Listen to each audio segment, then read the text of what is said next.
মদ্যপান, ধূমপান ও মাদক সেবন স্বাস্থ্যের পক্ষে ক্ষতিকর। বাংলা ও বিশ্ব সাহিত্যের রোমাঞ্চকর কিছু গল্প দিয়ে সাজানো আমাদের এই বিশেষ নিবেদন সানডে সাসপেন্স।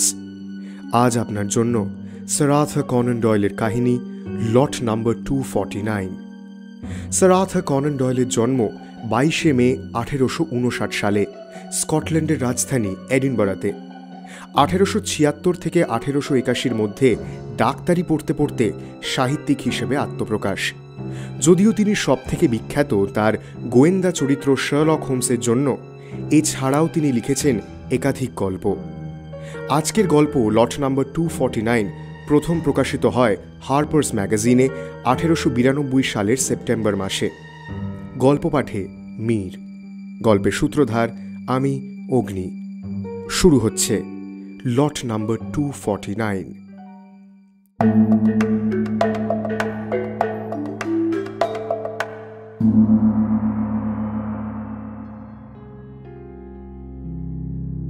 এডওয়ার্ড বেলিংহ্যাম আর উইলিয়াম মাংকহাউস লির ব্যাপারটা আর অ্যাবারক্রম্বি স্মিথের চরম আতঙ্কের কারণের কোনো স্পষ্ট ব্যাখ্যা খুঁজে পেয়ে নির্দিষ্ট মন্তব্য করা যাবে না। ঠিক কি ঘটেছিল আর কিভাবে ঘটেছিল তার সম্পূর্ণ বর্ণনা স্মিথ আমাদের দিয়েছেন। তার ভৃত্য টমাস স্টাইলস তার সমর্থন করেছেন। ডক্টর পিটারসনের মতো জ্ঞানীগুণী ব্যক্তিরা পর্যন্ত সেই বিষয়ে মন্তব্য করেছেন, কিন্তু সার্বিক ব্যাখ্যা সকলের নাগালের বাইরেই থেকে গিয়েছে। এই গল্পের ভিত তৈরি হয়েছে স্মিথকে ঘিরেই। সব দেখে শুনে মাঝে মাঝে মনে হয় যে একটি মস্তিষ্ককে বাইরে থেকে দেখে যতই শান্ত স্বাভাবিক বলে মনে হোক না কেন, তার অন্তর্মহলে একটা গলদ, একটা সমস্যা থেকেই যায়। কেউ কেউ প্রকৃতির সেই অদৃশ্য সীমা অতিক্রম করে ফেলে নিজের অজান্তেই। এই বিখ্যাত অক্সফোর্ড বিশ্ববিদ্যালয় জ্ঞানের আলো যতই চারদিকে ছড়িয়ে দেওয়ার চেষ্টা করুক না কেন, অন্ধকার বিরাজ করবেই। যাই হোক, দার্শনিক কথা অনেক হলো, এবার আসল ঘটনাক্রমে ফিরি। অক্সফোর্ডের ওল্ড কলেজের পুরনো উইংয়ে একটা জাঁদরেল গম্বুজওয়ালা বাড়ি রয়েছে। বাড়ির দরজা থেকে একটা সিঁড়ি এঁকে বেঁকে উঠে দুটো ল্যান্ডিং পেরিয়ে 3 নম্বরে এসে থেমেছে। এই 3টি ল্যান্ডিংয়ের সামনে ছিল 3টি ঘর, প্রত্যেকটিতে একটি করে বসার ঘর ও একটি শয়নকক্ষ। নিচের তলায় দুটো ঘরের একটি ছিল কয়লার গুদাম আর দ্বিতীয়টি ভৃত্যদের থাকার জায়গা। লম্বা করিডোরের ডান এবং বাঁ দিকে সারিবদ্ধ লেকচার রুম বা অফিস। গোটা ব্যাপারটা এমনভাবেই সাজানো হয়েছে যাতে ওই পুরনো গম্বুজওয়ালা বাড়ির বাসিন্দা ছাত্ররা নিরিবিলিতে থাকতে ও পড়াশোনা করতে পারেন। পড়ুয়া ছাত্রদের কাছে এই জায়গাটি ছিল বিশেষ পছন্দের। 1884 সালের মে মাসে 3 জন অল্প বয়সী পুরুষ ঘরগুলোতে বসবাস শুরু করলেন। ঘরের ডিজাইন নেহাতি সাধারণ। টমাস স্টাইলসের কাজ ছিল এই 3টি ঘরের বাসিন্দার ভাই ফরমাস খাটা। একদম ওপরের ল্যান্ডিংয়ে থাকতেন অ্যাবারক্রম্বি স্মিথ, তার ঠিক নিচে এডওয়ার্ড বেলিংহ্যাম আর একদম নিচের ল্যান্ডিংয়ে উইলিয়াম মাংকহাউস লি। সেবার হাড় কাঁপানো শীতের পর বসন্তের আগমনে সবার মেজাজি একটু চনমনে। এরকমই এক রাতে, ঘড়ির কাঁটায় তখন 10টা, ফায়ারপ্লেসের সামনে আয়েশ করে পায়ের ওপর পা তুলে বসেছিলেন স্মিথ, ঠোঁটের ফাঁকে একটা পাইপ। ফায়ারপ্লেসের আর এক পাশে বসেছিলেন তাঁর ছেলেবেলার বন্ধু জেফ্রো হেস্টি। সারা দিনটা কেটেছে নদীতে নৌকা বাইচের মধ্যে দিয়ে। দুজনেই আমুদে হুল্লোড়ে স্বভাবের। সামনে একটা পরীক্ষা রয়েছে এবং স্বাভাবিক কারণেই একরকম বাধ্য হয়েই পড়ার বইতে মনোযোগ বিনিয়োগ করতে হয়েছে দুজনকেই। ঘরে এদিক ওদিক ছড়িয়ে রয়েছে হাড়ের টুকরো, মডেল, অ্যানাটমির প্লেট। টেবিলের ওপর স্তূপাকৃত হয়ে আছে ডাক্তারি শাস্ত্রের বই। ম্যান্টেল পিসের ওপর রয়েছে একজোড়া বক্সিং গ্লাভস আর নৌকোর দাঁড়। সব মিলিয়ে পড়া আর খেলার সহাবস্থানের চিহ্ন ঘরের সর্বত্র। স্মিথ এবং হেস্টি দুজনেই খুব ঘনিষ্ঠ বন্ধু, এতটাই যে ক্রমাগত কথাবার্তা বলে বন্ধুত্বের পরিচয় না দিলেও চলে। এই নৈশব্দই তাদের বন্ধুত্বের গভীরতার কথা জানান দেয়। একসময় নীরবতা ভেঙে স্মিথ বলে উঠলেন, চাইলে হুইস্কি খেতে পারো, জাগে স্কচ রয়েছে আর বোতলে আইরিশ, যেটা ইচ্ছে চেখে দেখো। মানুষের মাথার খুলি নিয়ে যখন মাথা ঘামাচ্ছি তখন ওই হুইস্কি বস্তুটি এখন ছোঁবো না। তুমি চাইলে গলাতে ঢালতেই পারো। আপাতত মন দিয়ে একটা জিনিস পড়ছি, এখন থাক, তবে পরে দেখব। ঘরে আবার নীরবতা নেমে এলো। আবার সব চুপচাপ খানিকক্ষণ। এবার হেস্টি প্রশ্ন করলেন, আচ্ছা স্মিথ, তোমার নিচের তলার দুজনের সাথে আলাপ হয়েছে কি? ওই দু একবার চোখাচোখি হওয়ায় পরস্পরের দিকে তাকিয়ে অল্প হেসে মাথা নেড়েছি, ব্যাস ওইটুকুই। ওই অবধি যেন থাকে। কিছু কথা আমার কানে এসেছে, আমি তোমার জায়গায় থাকলে আগ বাড়িয়ে আলাপ করতে যেতাম না। উইলিয়াম মাংকহাউস লি নামের ওই ছোকরার ব্যাপারে উল্টোপাল্টা কিছু শুনিনি যদিও। মানে ওই রোগা মতো ছেলেটা? হ্যাঁ, ওর স্বভাব চরিত্র বেশ ভালো, কিন্তু এডওয়ার্ড বেলিংহামের ব্যাপারে পুরোটা না জানলে এর ব্যাপারেও কিছু জানা যাবে না। এডওয়ার্ড বেলিংহ্যাম মানে ওই মোটা মতো যে? হ্যাঁ, ওই মোটা মতো লোকটাই। ওর ব্যাপারে কিছু না জানলেই ভালো। ব্যাপার কি হে? মদের নেশা না জুয়ার নেশা? কোন দোষটা আছে ওর? আর তুমি বা এত রাগঢাক করে কথা বলছো কেন? তুমি বিষয়টা জানলে এই প্রশ্নটা করতে না। ওর মধ্যে কিছু একটা রয়েছে যেটা ঠিক সহজ সরল নয়, ভীষণ অস্বস্তিকর কিছু একটা। চোখ দুটো সরীসৃপের মতো ঠান্ডা নিশ্চল। ওকে দেখলেই না আমার পেটের ভেতরটা কেমন গুলিয়ে ওঠে। ওই যে বললাম, ওকে দেখে কেন অস্বস্তি হয় বুঝি না, কিন্তু ওর উপস্থিতি নিঃসন্দেহে মনে ভালো কিছুর উদ্রেক করে না। তবে লোকটা পণ্ডিত, ডিপার্টমেন্টের সেরা ছাত্র, নিজের বিষয়ের ওপর দখল আছে। কোন ডিপার্টমেন্ট ওর? মেডিসিন না ক্লাসিক্স? ভাষাতত্ত্ব। প্রাচ্যের ভাষা নিয়ে পড়াশোনা আর ভাষার কারিকুরিতে ওকে টেক্কা দেওয়া অসম্ভব। চিলিংওয়ার্থ সেদিন একটা দারুণ ঘটনার কথা বলল। কিছুদিন আগে ওই ঝর্ণার ধারে আরব দেশের কয়েকজনের সাথে অনর্গল কথা বলছিল। দেখে মনে হবে বেলিংহামের জন্মই হয়েছে সেখানে। শুধু কি তাই, ইহুদিদের সাথে হিব্রুতে, কপ্টদের সাথে কপ্টিক ভাষায়ও কথা বলতে পারে। মানুষ তো নয়, যেন চলমান ভাষা বিচিত্রা। আরও শোনো, ওই দিকে কয়েকটা সন্ন্যাসী গোছের মানুষ বাস করে। তারা এদিকের কাউকেই ভালো চোখে দেখে না। মাঝে মধ্যে দেখে কুতু ফেলে নিজেদের ঘৃণা প্রদর্শন করে। তারাও এই বেলিংহামকে দেখে ভক্তিতে মাটিতে গড়াগড়ি দিচ্ছিল। আর বেলিংহামও দিব্যি তাদের মধ্যে বুক ফুলিয়ে ঘুরে গম্ভীর গলায় গুরুর মতো সর্দারি ফলাচ্ছিল। কি বলছিল চিলিংওয়ার্থ বোঝেনি, তবে বেলিংহামকে সবাই সমীহ করছে সেটা ভালোই বোঝা যাচ্ছিল। এরকম ও নাকি আগে কখনো দেখেনি। আন্ডার গ্র্যাজুয়েটের ছাত্র, কিন্তু তার এলেম দেখো। একটা কথা আমি বুঝছি না, তুমি একটু আগে বললে যে বেলিংহ্যামের কথা না জানলে মংকহাউস লির ব্যাপারে কিছু জানা যাবে না, সেটা কেন? কারণ লিয়ের বোন ইভলিন বেলিংহামের বাগদত্তা। আমি ওদের খুব ভালো করেই চিনি। অত্যন্ত সদাশয় প্রতিষ্ঠিত পরিবার। মানুষ হিসেবেও ইভলিন অতুলনীয়। এরকম একটা গিরগিটির মতো লোকের সাথে তার বিয়ে হতে চলেছে ভেবেই অসহ্য লাগছে। লোকে বলবে বাঁদরের গলায় মুক্তোর মালা, আমি বলবো towed and a Dove. Disgusting. বন্ধুর কথা শুনে স্মিথ হেসে ফেললেন। বেলিংহ্যামের প্রতি এসটির বিরক্তির কারণ তিনি খুঁজে পেয়েছেন। পাইপটা ফায়ারপ্লেসের পাশে ঠুকে ঠুকে জমে যাওয়া ছাই পরিষ্কার করে বললেন, এই তো রাগের মাথায় মনের কথাটা ফস করে বলে ফেললে তো। হাতের সবকটা তাস দেখিয়ে দিলে এই হয়। এবার বুঝেছি ভায়া, বেলিংহ্যামের প্রতি তুমি কেন হাড়ে চটা। ওই মেয়েটির সঙ্গে, মানে লির বোন ইভেলিনের সাথে তার ভাব ভালোবাসাই তোমার বিরাগের কারণ। তুমি তো দেখছি খুব হিংসুটে, বেকার একটা লোককে খারাপ মনে করছো। এইটা ছাড়া তার প্রতি তোমার রাগের কোনো কারণই দেখতে পাচ্ছি না। স্মিথ, তুমি ঠাট্টা করছো বটে, কিন্তু ব্যাপারটা হালকাভাবে নেওয়ার মতো নয়। শোনো, ইভলিনকে আমি খুব ছোট্ট বয়স থেকে চিনি, আর সেই জন্যই চাই না সে কোনো ঝুঁকি নিক। এই সম্পর্কটা আমার মতে একটা ভয়ঙ্কর ঝুঁকি ছাড়া আর কিছুই নয়। লোকটাকে যেমন কুৎসিত দেখতে, তেমনি বিশ্রী মেজাজ। তুমি লং নর্টনের সাথে ওর কাণ্ডটার কথা জানো? কি করে জানবো? আমি তো ফ্রেশম্যান। ওফ, সে এক কেলেঙ্কারি। গত শীতের ঘটনা। নদীর পাশের রাস্তা দিয়ে কয়েকজন ছাত্র হাঁটছিল। ওই দলটা সামনের দিকে ছিল বেলিংহাম। সেদিন কয়েক পশলা বৃষ্টি হওয়ায় রাস্তায় জায়গায় জায়গায় জল জমেছিল। যাই হোক, ছাত্রের দল গল্প করতে করতে আসছিল বেলিংহাম সামনে। উল্টো দিক থেকে একজন মহিলা আসছিলেন, তার হাতে জিনিসপত্র। দেখেই বোঝা যাচ্ছিল যে তিনি বাজারহাট করে ফিরছেন। বেলিংহাম এত বড় শয়তান, ও দেখেছে উল্টো দিক থেকে আসছেন একজন, তা সত্ত্বেও রাস্তা ছাড়েনি। এবার রাস্তার ধারে একটা গর্তে অনেকখানি জল জমেছিল। বেলিংহাম জায়গা তো দিলই না, উপরন্তু একটা আলগা ধাক্কায় মহিলাকে ওই জল কাদায় ভরা গর্তে ফেলে দিল। হাতের জিনিসপত্র ছিটকে কাদায় পড়ে একসা। এরকম বদমাইশি ভেবে দেখো, গোটা ব্যাপারটা ঘটিয়ে এমন মুখ করছিল যেন কিছুই জানে না। সেটা যে ইচ্ছাকৃত তা বুঝতে কারুর বাকি ছিল না। লং নর্টন ওই দলেই ছিল। ও কিন্তু আপাদ মস্তক ভদ্রলোক। সব দেখে ও আর শান্ত থাকতে পারেনি। এগিয়ে গিয়ে মহিলাকে কাদা থেকে তোলে এবং তারপর সরাসরি বেলিংহামের ওপর চড়াও হয়।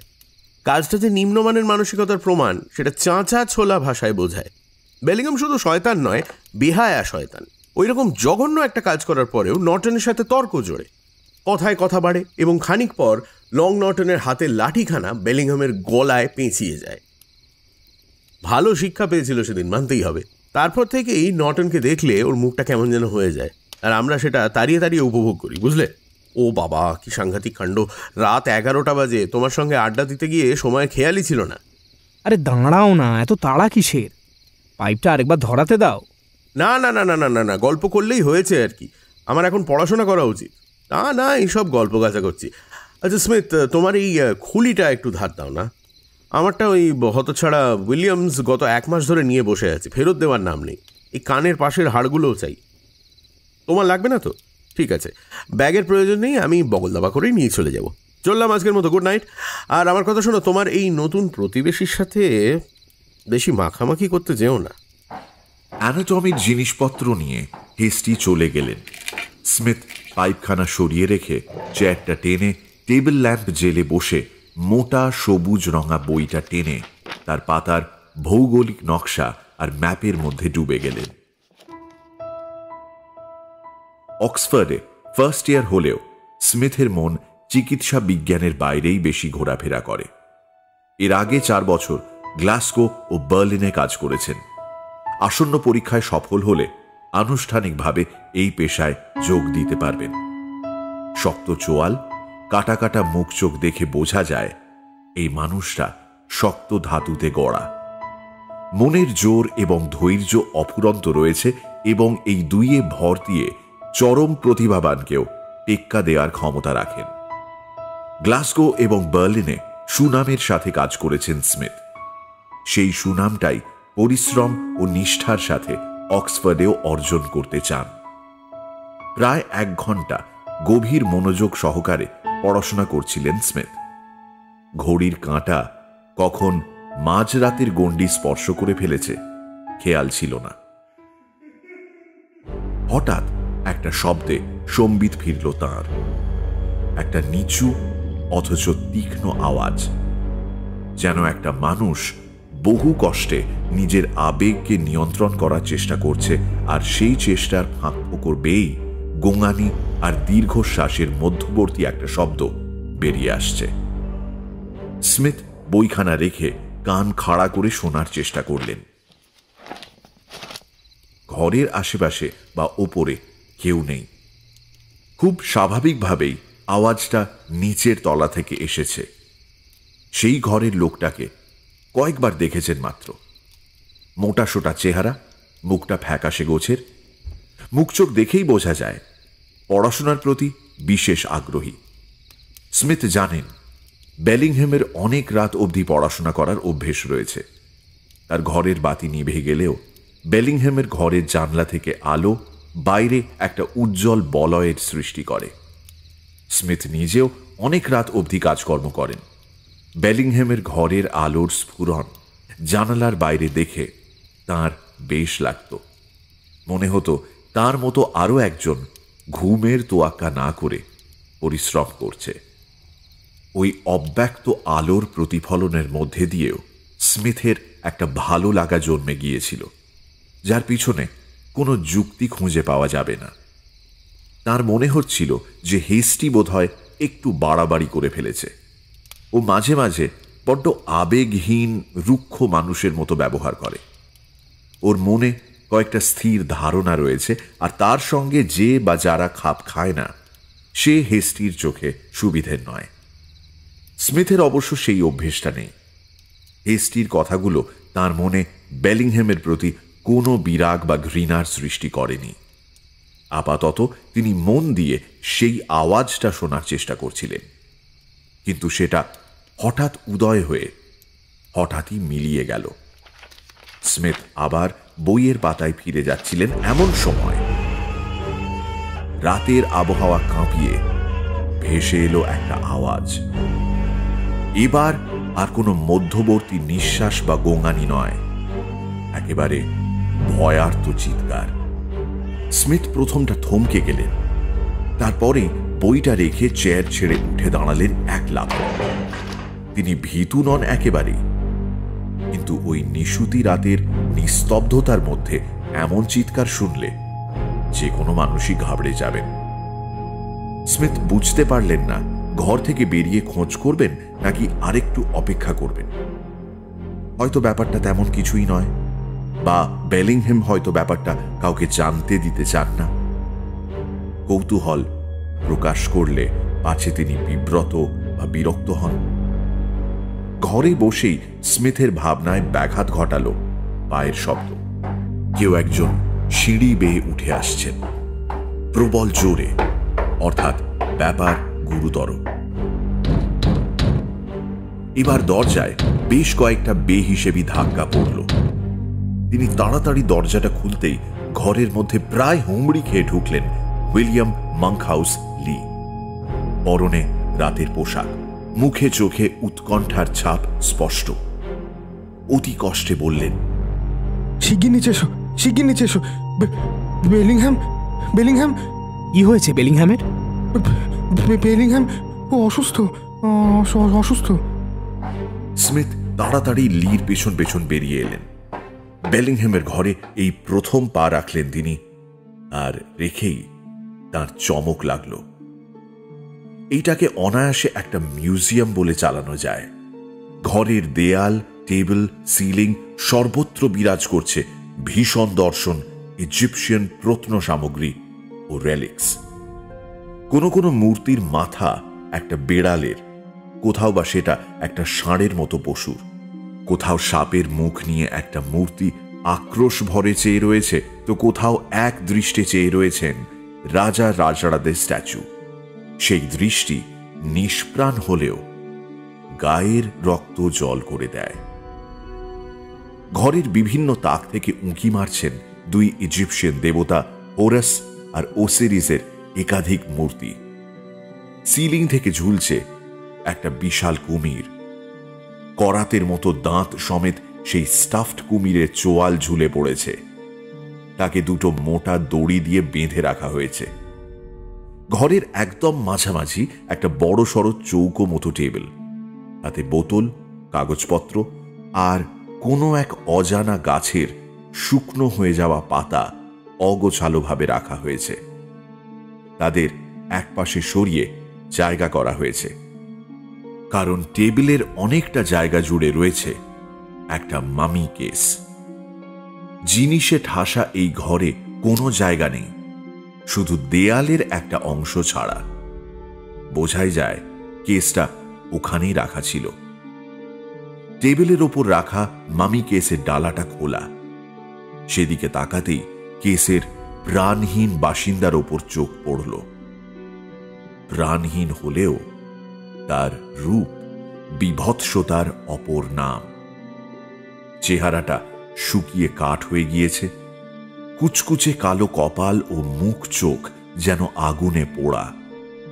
বস্তুটি প্রায় বেরিয়ে এসেছে কেস থেকে। তার সরু লিকলিকে পাকিয়ে যাওয়া আঙুল আর তার ডগায় থাকা থাবার মতো নখ এখন টেবিলের ওপর। সার্কোফেগাস অর্থাৎ সবাধারের গায়ে গোল পাকানো একটা হলদেটে প্যাপিরাস চোখে পড়ল। মামি কেসের সামনে চেয়ারে বসে রয়েছেন এই ঘরে যিনি থাকেন, অর্থাৎ বেলিংহ্যাম। মাথা পিছন দিকে হেলে পড়েছে, চোখ ঠিকরে বেরিয়ে আসছে। সে যেন কথা বলার শক্তি হারিয়ে পরম ভয় মেশানো বিস্ময়ে সিলিং থেকে ঝোলা কুমিরের দিকে তাকিয়ে রয়েছে। তার ঠোঁট দুটো এখন লালের বদলে গাঢ় নীল। নিঃশ্বাস প্রশ্বাসের প্রতিটা ওঠানামায় ফুলে উঠছে। মাংকহাউস লি ফুঁপিয়ে উঠলেন, কিছু একটা করো, কিছু একটা করো। ও যে মরতে বসেছে। ঈশ্বর, ঈশ্বর, কি করবো আমরা? ঈশ্বর। স্মিথ ঘাবড়ালেন না। ডাক্তারি ছাত্র হিসেবে তিনি জানেন এখন স্নায়ুর উপর নিয়ন্ত্রণ হারালেই পরিস্থিতি হাত থেকে বেরিয়ে যাবে। ঘরের একদিকে একটা সোফার উপর রাখা কাঠের হরেক রকমের মূর্তি আর কাগজপত্র। স্মিথ লিকে বললেন, তুমি একটু শান্ত হও। এমন এক কাজ করো, ওর হাত দুটো আমার হাতে দাও আর তুমি ধরো ওর পাটা। এবার ধীরে ধীরে ওকে সোফায় শুইয়ে দি। চলো, ওই মূর্তিটা আর রাজ্যের আবর্জনা সোফা থেকে সরাও তো।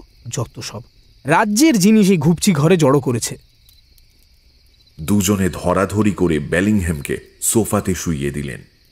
স্মিথ তার নাড়ি পরীক্ষা করতে করতে বললেন, এরকম হলো কি করে? বেলিংহ্যাম কি করছিল? জানি না। ওর চিৎকার শুনে আমি ঘর থেকে বেরিয়ে আসি, তারপরে ছুটে এসে তোমায় ডাকি। ভাগ্যিস তুমি এলে, না হলে ভীষণ বিপদে পড়তাম। স্মিথ নাড়ি পরীক্ষা করে বেলিংহ্যামের বুকে হাত রেখে চুপ করে রইলেন খানিকক্ষণ। তারপর বললেন, পালস খুব দ্রুত, তবে মনে হচ্ছে চিন্তার কোনো কারণ নেই। ওর কলার বাটনটা খুলে দিলাম, একটু স্বস্তিতে নিঃশ্বাস নিক। তুমি ওর মুখে একটু জল ছেটাও তো, জ্ঞান ফিরলে জল খাওয়াবো। আমার ধারণা ও কোনো কারণে প্রচণ্ড ভয় পেয়েছে। হেস্টির বলা কথাগুলো স্মিথের মনে পড়ছিল। বেলিংহ্যামের চেহারাটা বিশ্রী না হলেও বেঢপ তো বটেই। মুখের গড়ন আর রং দুই অস্বাভাবিক। ফ্যাকাশে চেহারা অনেকেরই হয়, কিন্তু এরটা যেন একটু অন্য ধরনের ফ্যাকাশে। এর আগে বেলিংহ্যামকে এত কাছ থেকে স্মিথ কখনো দেখেননি। আজ দেখে তার মনে হচ্ছে যে কেউ এর শরীর থেকে সমস্ত রক্ত শুষে নিয়েছে। বেলিংহ্যাম ভালোই মোটা, কিন্তু তার কানের পাশে ঝোলা চামড়া দেখেই আন্দাজ করা যায় আগে আরও মোটা ছিলেন। মাথায় ছোট করে ছাঁটা বাদামি চুল, আর মাথার দুপাশে চেহারার মতোই মোটা একজোড়া কান। তার দু চোখ এখনো বিস্ফারিত। বন্ধ করলেই যেন আর একটা দুঃস্বপ্ন এসে তাকে দেখা দেবে, তাই খুলে রেখেছেন। স্মিথ লিকে জিজ্ঞেস করলেন, ও এরকম ভয় পেল কি করে? ওই মামিটা, আমার মন বলছে ওইটাই ওর ভয়ের কারণ, বুঝলে? মামি? কিভাবে? জানি না। মামির ওই বিশ্রী পোড়া কুঁকড়ানো চেহারাটা দেখলেই আমার বমি পায়। এরকম একটা বিভৎস জিনিস বেলিংহ্যাম যে কী করে ঘরে রাখে সে ওই জানে। ঘরে মৃতদেহ নিয়ে থাকাটা আমার একদম বরদাস্ত হয় না। এটাই প্রথমবার নয় স্মিথ। গতবার শীতেও বেলিংহ্যামে এরকমই একটা কাণ্ড ঘটিয়েছিল। সেদিনও ঘরে এসে দেখেছিলাম ওর চেয়ারে একদম জ্ঞান হারিয়ে বসে রয়েছে, আর ডালা খোলা কিসের মধ্যে থেকে উঁকি মারছে ওই নারকীয় জিনিসটা। কি করে শুধুমাত্র ও নিজেই জানে। ওর মাথায় নিশ্চয়ই ছিট আছে। এইসব জিনিস নিয়ে ঘাঁটাঘাঁটি করাটাও স্বভাব। ইংল্যান্ডে এইসব বিষয়ে ওর মতো পণ্ডিত কেউ নেই। মাঝে মাঝে মনে হয় এসব নিয়ে অতিরিক্ত মাথা না ঘামালেই পারতো। ওই যে স্মিথ, ওর জ্ঞান ফিরছে বোধহয়। স্মিথ, ওই দেখো। স্মিথ ঘুরে দেখলেন বেলিংহ্যামের প্রায় রক্তশূন্য গালে আস্তে আস্তে হালকা রং ধরছে, চোখের পাতা কাঁপছে। বেলিংহ্যামের হাত দুটো ছটফট করে উঠল একটু। তারপর এখন লালচে হতে থাকা ঠোঁট দুটো ফাঁক করে জোরে নিঃশ্বাস নিলেন কয়েকবার।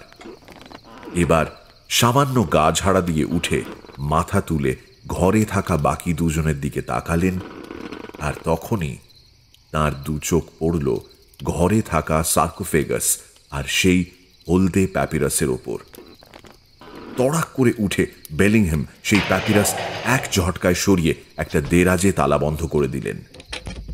তাকে দেখে কে বলবে যে একটু আগে আতঙ্কে খাবি খেয়ে অজ্ঞান হয়ে গিয়েছিলেন। প্রথম দর্শনে লি আর স্মিথের দিকে একটা জিজ্ঞাসু দৃষ্টি ছুঁড়ে দিয়েছিলেন বেলিংহ্যাম। প্যাপিরাস দেরাজে পুরে সেই প্রশ্নটাই করে ফেললেন। কি ব্যাপার, কি ব্যাপার, তোমরা এখানে কি করছো? তুমি তো চিৎকার করে বাড়ি মাথায় তুলেছিলে, হুলস্থুলো পড়ে গিয়েছিল। আমার প্রতিবেশী মিস্টার স্মিথ এসে সাহায্য না করলে তোমায় নিয়ে কি করতাম জানি না। আশ্চর্য তো। আরে বাস, সাক্ষাৎ অ্যাবেরক্রম্বি স্মিথ আমার ঘরে। আপনার অশেষ দয়া। আপনি তো দেখছি দয়া আর করুণার অবতার। ইস, কি বোকা, কি বোকা আমি। আমার চেয়ে মূর্খ এই ব্রহ্মাণ্ডে নেই, নেই, কেউ নেই।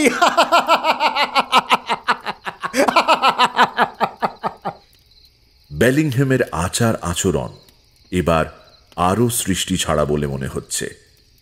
নিজের মুখটা হাতে তালুতে নিয়ে উনি উন্মাদের মতো হাসতে আরম্ভ করলেন। সেই হাসির দমক যেন থামতেই চায় না। স্মিথ বুঝলেন এবার তাকে একটু কড়া হতে হবে। তিনি কয়েক পা এগিয়ে বেলিংহ্যামের কাঁধ ধরে ঝাঁকুনি দিলেন, বললেন, তুমি রাত বিরেতে মামি ফামি নিয়ে ঘাঁটাঘাঁটি বন্ধ করো তো, নইলে শরীর আরও বিগড়বে, বুঝলে? এমনিতেই তোমার নিজের ওপর কোনো নিয়ন্ত্রণই নেই। কি আরম্ভ করেছো এসব? স্মিথের ধমকে বেলিংহ্যামের হাসি বন্ধ হলো ঠিকই, কিন্তু মুখের হাসি হাসি ভাবটা অটুট রইল। বরং তাতে আরেকটু রহস্য যোগ করে তিনি শুধলেন, স্মিথ, আমি স্রেফ ভাবছি আমার মতো তুমিও সেই জিনিসটা দেখলে মাথা ঠান্ডা রাখতে পারতে কিনা। কোন জিনিসটা? এই প্রাচীন মামির সাথে রাতের পর রাত কাটালে মনের ওপর চাপ বাড়বেই। তুমি আমার জায়গায় থাকলে মাথা ঠান্ডা রাখতে পারতে কি? যাই হোক, ওসব কথা বাদ দাও। ঠিকই বলেছো তুমি, ঠিকই বলেছো স্মিথ। এই গত কয়েকদিনে নিজের ওপর নিজেই বড্ড চাপ সৃষ্টি করেছি আমি, কিন্তু এখন আমি ঠিক আছি, কোনো অসুবিধা নেই। তোমরা একটু অপেক্ষা করে যাও।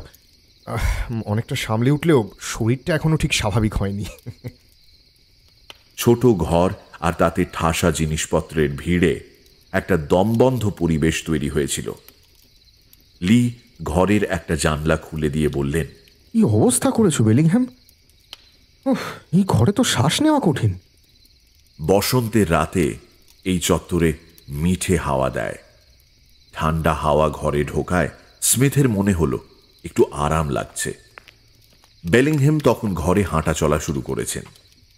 টেবিলের ওপর ছড়িয়ে থাকা সেই শুকনো পাতার টুকরোগুলো ল্যাম্পের চিমনির মধ্যে ফেলে বললেন, এগুলো কি জানো? এটা হচ্ছে বলসামিক রেজিন। প্রাচীন ইজিপ্টে অত্যন্ত শুদ্ধ ও পবিত্র বলে গণ্য হতো এই গাছ ও তার পাতা। পুরোহিতদের মধ্যে এই গাছের পাতা ছিল অত্যন্ত মূল্যবান। আচ্ছা স্মিথ, তুমি প্রাচ্যের ভাষা জানো?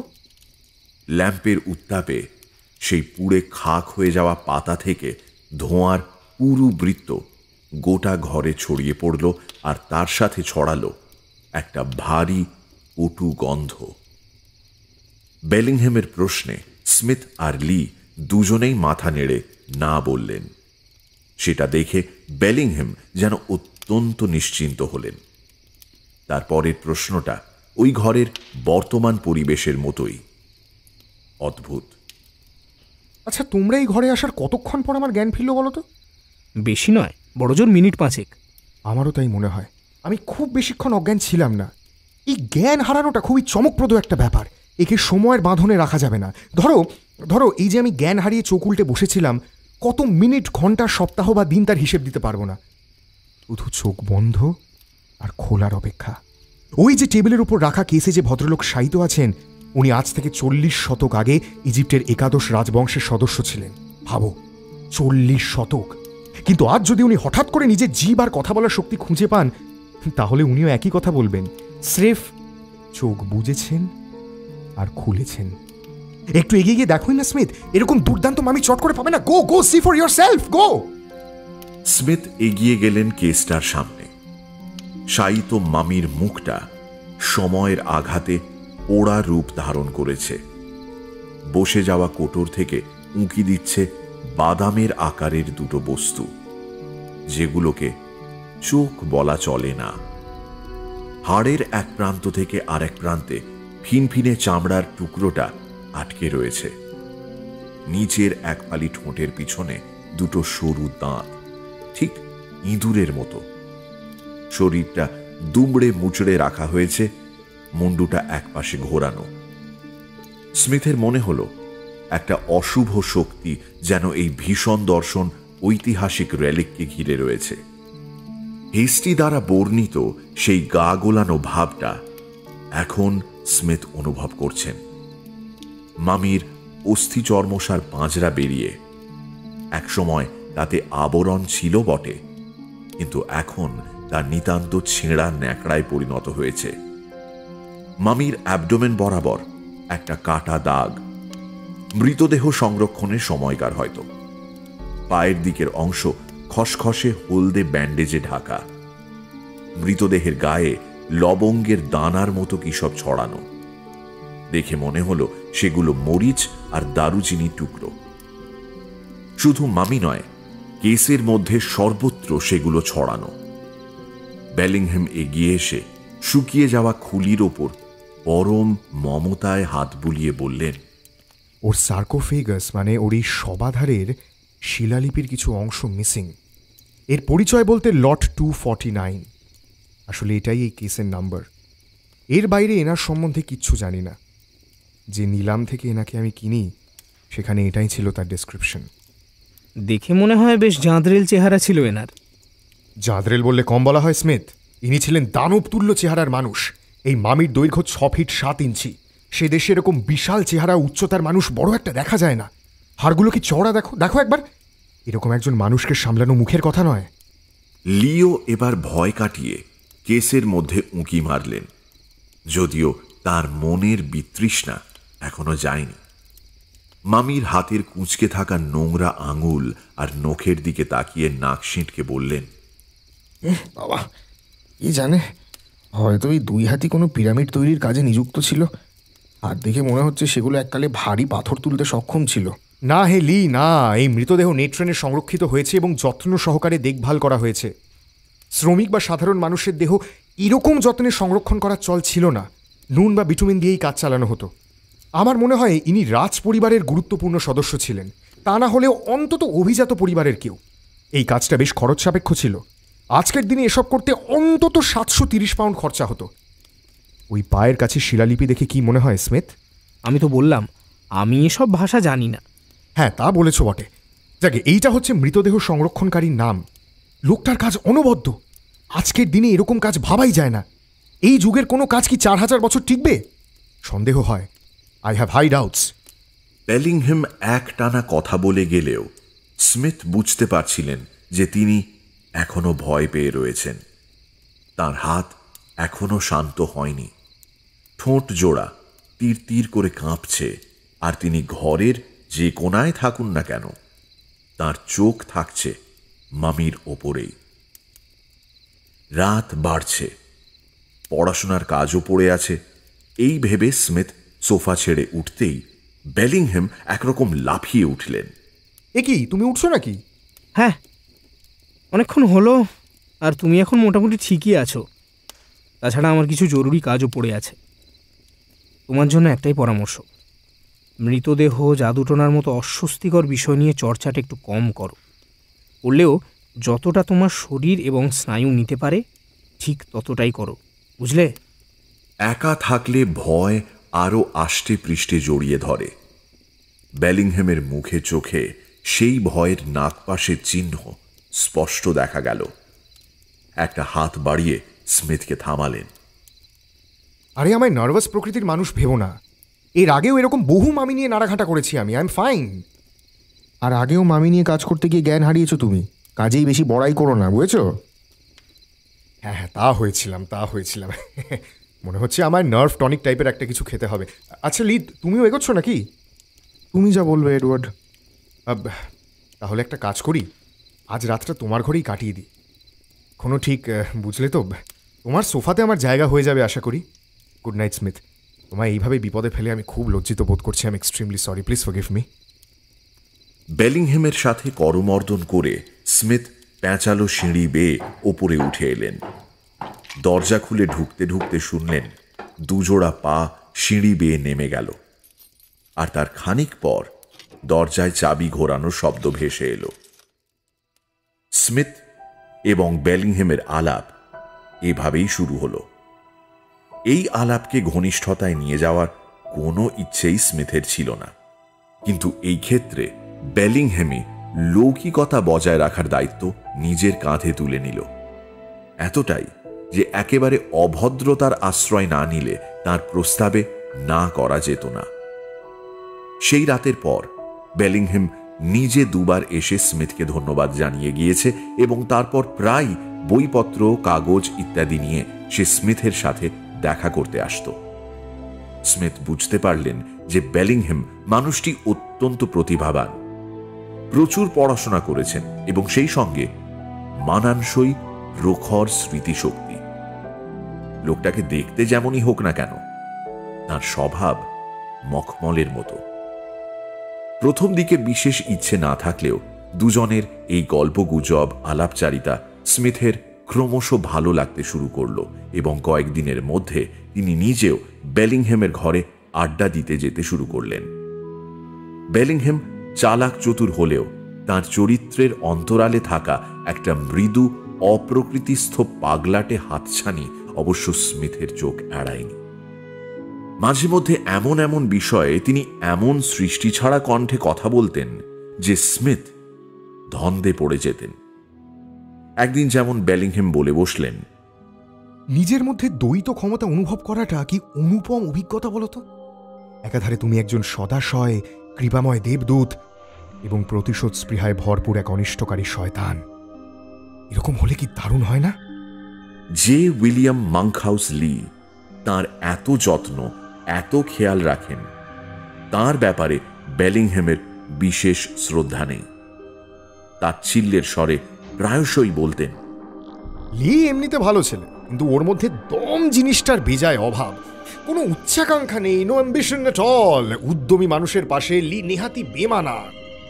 তাই আমার সঙ্গে ও ঠিক খাপ খাওয়াতে পারবে না। স্মিথ এসব কথার পিঠে কোনো মন্তব্য করতেন না। মাঝে মাঝে বেলিংহ্যামের শরীর স্বাস্থ্য নিয়ে উপদেশ দিতেন শুধু। যে অস্বাভাবিক আচরণের ইঙ্গিত প্রথম দিকে স্মিথ পেয়েছিলেন, সেটা সময়ের সঙ্গে সঙ্গে বেলিংহ্যামের মধ্যে আরো প্রকট হতে শুরু করল। স্মিথ টের পেলেন বেলিংহ্যাম নিজের মনে একা একাই অনর্গল কথা বলে যাচ্ছেন। গভীর রাতে স্মিথ শুনতে পেতেন নিচের তলা থেকে ভেসে আসা বেলিংহ্যামের গলার আওয়াজ। মানুষটা বকবক করেই চলেছে, অথচ অত রাতে ওর ঘরে দ্বিতীয় কোনো প্রাণী নেই। কখনো গলার স্বর চাপা, কখনো সেটা একদম ফিসফিসে খাদে নেমে যাচ্ছে। চারপাশ নিস্তব্ধ বলেই সেটা কানে আসত। কানের কাছে এই রকম অনর্গল আলাপচারিতা স্মিথের মনোযোগে ব্যাঘাত ঘটাত। একদিন বাধ্য হয়েই তিনি কথাটা বেলিংহ্যামকে জানালেন, কিন্তু তাতে ফল হল অপ্রত্যাশিত। বেলিংহ্যাম শুধু অস্বীকারই করলেন না, স্মিথের কথায় বেশ বিরক্তই হলেন। ব্যাপারটা যে তার মনের ভুল নয়, তার প্রমাণও স্মিথ অচিরেই পেলেন। টম স্টাইলস এই টুরেটের ঘরগুলোর বাসিন্দাদের ফাই ফরমাস খাটছে বহুদিন। একদিন সকালে স্মিথের চেম্বার পরিষ্কার করতে করতে টম সসম্ভ্রমে জিজ্ঞেস করল, আচ্ছা স্যার, একটা কথা জিজ্ঞেস করব যদি কিছু মনে না করেন? হ্যাঁ স্টাইলস, বলো না। আচ্ছা, মিস্টার বেলিংহ্যাম সুস্থ আছেন তো? সুস্থ মানে? দিব্যি ঘুরে ফিরে বেড়াচ্ছেন? না, মানে ওনার মাথা ঠিক আছে তো? বেঠিকটা কি দেখলে তুমি? জানি না স্যার, তবে ওকে দেখে মনে হচ্ছে কেমন পাল্টে গিয়েছেন। সেই পুরনো মানুষটা যেন হারিয়ে গিয়েছে কোথাও। ওনার স্বভাব আপনার বা মিস্টার হেস্টির মতো নয় ঠিকই, কিন্তু তাই বলে একটা মানুষের ভোল এভাবে পাল্টে যাবে? না স্যার, এটা আমার মাথায় ঢুকছে না। তোমার মাথায় ঢুকে হবেটাই বা কি স্টাইলস? স্মিথের রূঢ় প্রত্যুত্তরে স্টাইলস একটু থমকালো। এরকম জবাব সে আশা করেনি। তবে গুটিয়ে না গিয়ে স্মিথকে বলল, আমার মাথায় ঢোকা প্রয়োজন, কারণ আমি এখানকার চেম্বারের প্রত্যেককে ভালোবাসি। এই অল্প বয়সী ছেলেগুলোকে দেখে দেখে মাথার চুল পাকিয়ে ফেললাম স্যার। আমি এদের নিজের সন্তানের মতোই যত্ন নিই। আজ বলে না, এতদিন ধরে নিয়ে আসছি। এদের জীবনে গোলমাল হবে বা ব্যক্তিগত জীবনে ওলটপালট হবে আর আমি শান্ত থাকব, তা হয় না মিস্টার স্মিথ। শেষের কয়েকটা কথা স্টাইলস হৃদয় থেকে বলল। স্মিথ বুঝতে পারলেন ওভাবে কথা বলাটা তার একেবারে উচিত হয়নি। এগিয়ে গিয়ে টমের কাঁধে হাত রেখে হালকা গলায় বললেন, এই স্টাইলস, কি হলো? তুমি যে ইমোশনাল হয়ে পড়লে। আরে এটা সামান্য ব্যাপার, এত আবেগী হলে চলে? আচ্ছা আচ্ছা, আমি স্বীকার করছি আমার ওভাবে বলাটা একেবারে উচিত হয়নি। I am very sorry. না না, আসলে মিস্টার স্মিথ, ব্যাপারটা বেশ ঘোরালো হয়ে পড়ছে দিনকে দিন। আপনি বুঝতে পারছেন না। আচ্ছা বলুন দেখি, সবই যদি ঠিকঠাক থাকে তবে তার ঘরে এইসব অনাসৃষ্টির কাণ্ড ঘটছে কেন? অনাসৃষ্টির ঘটনা? সে আবার কি?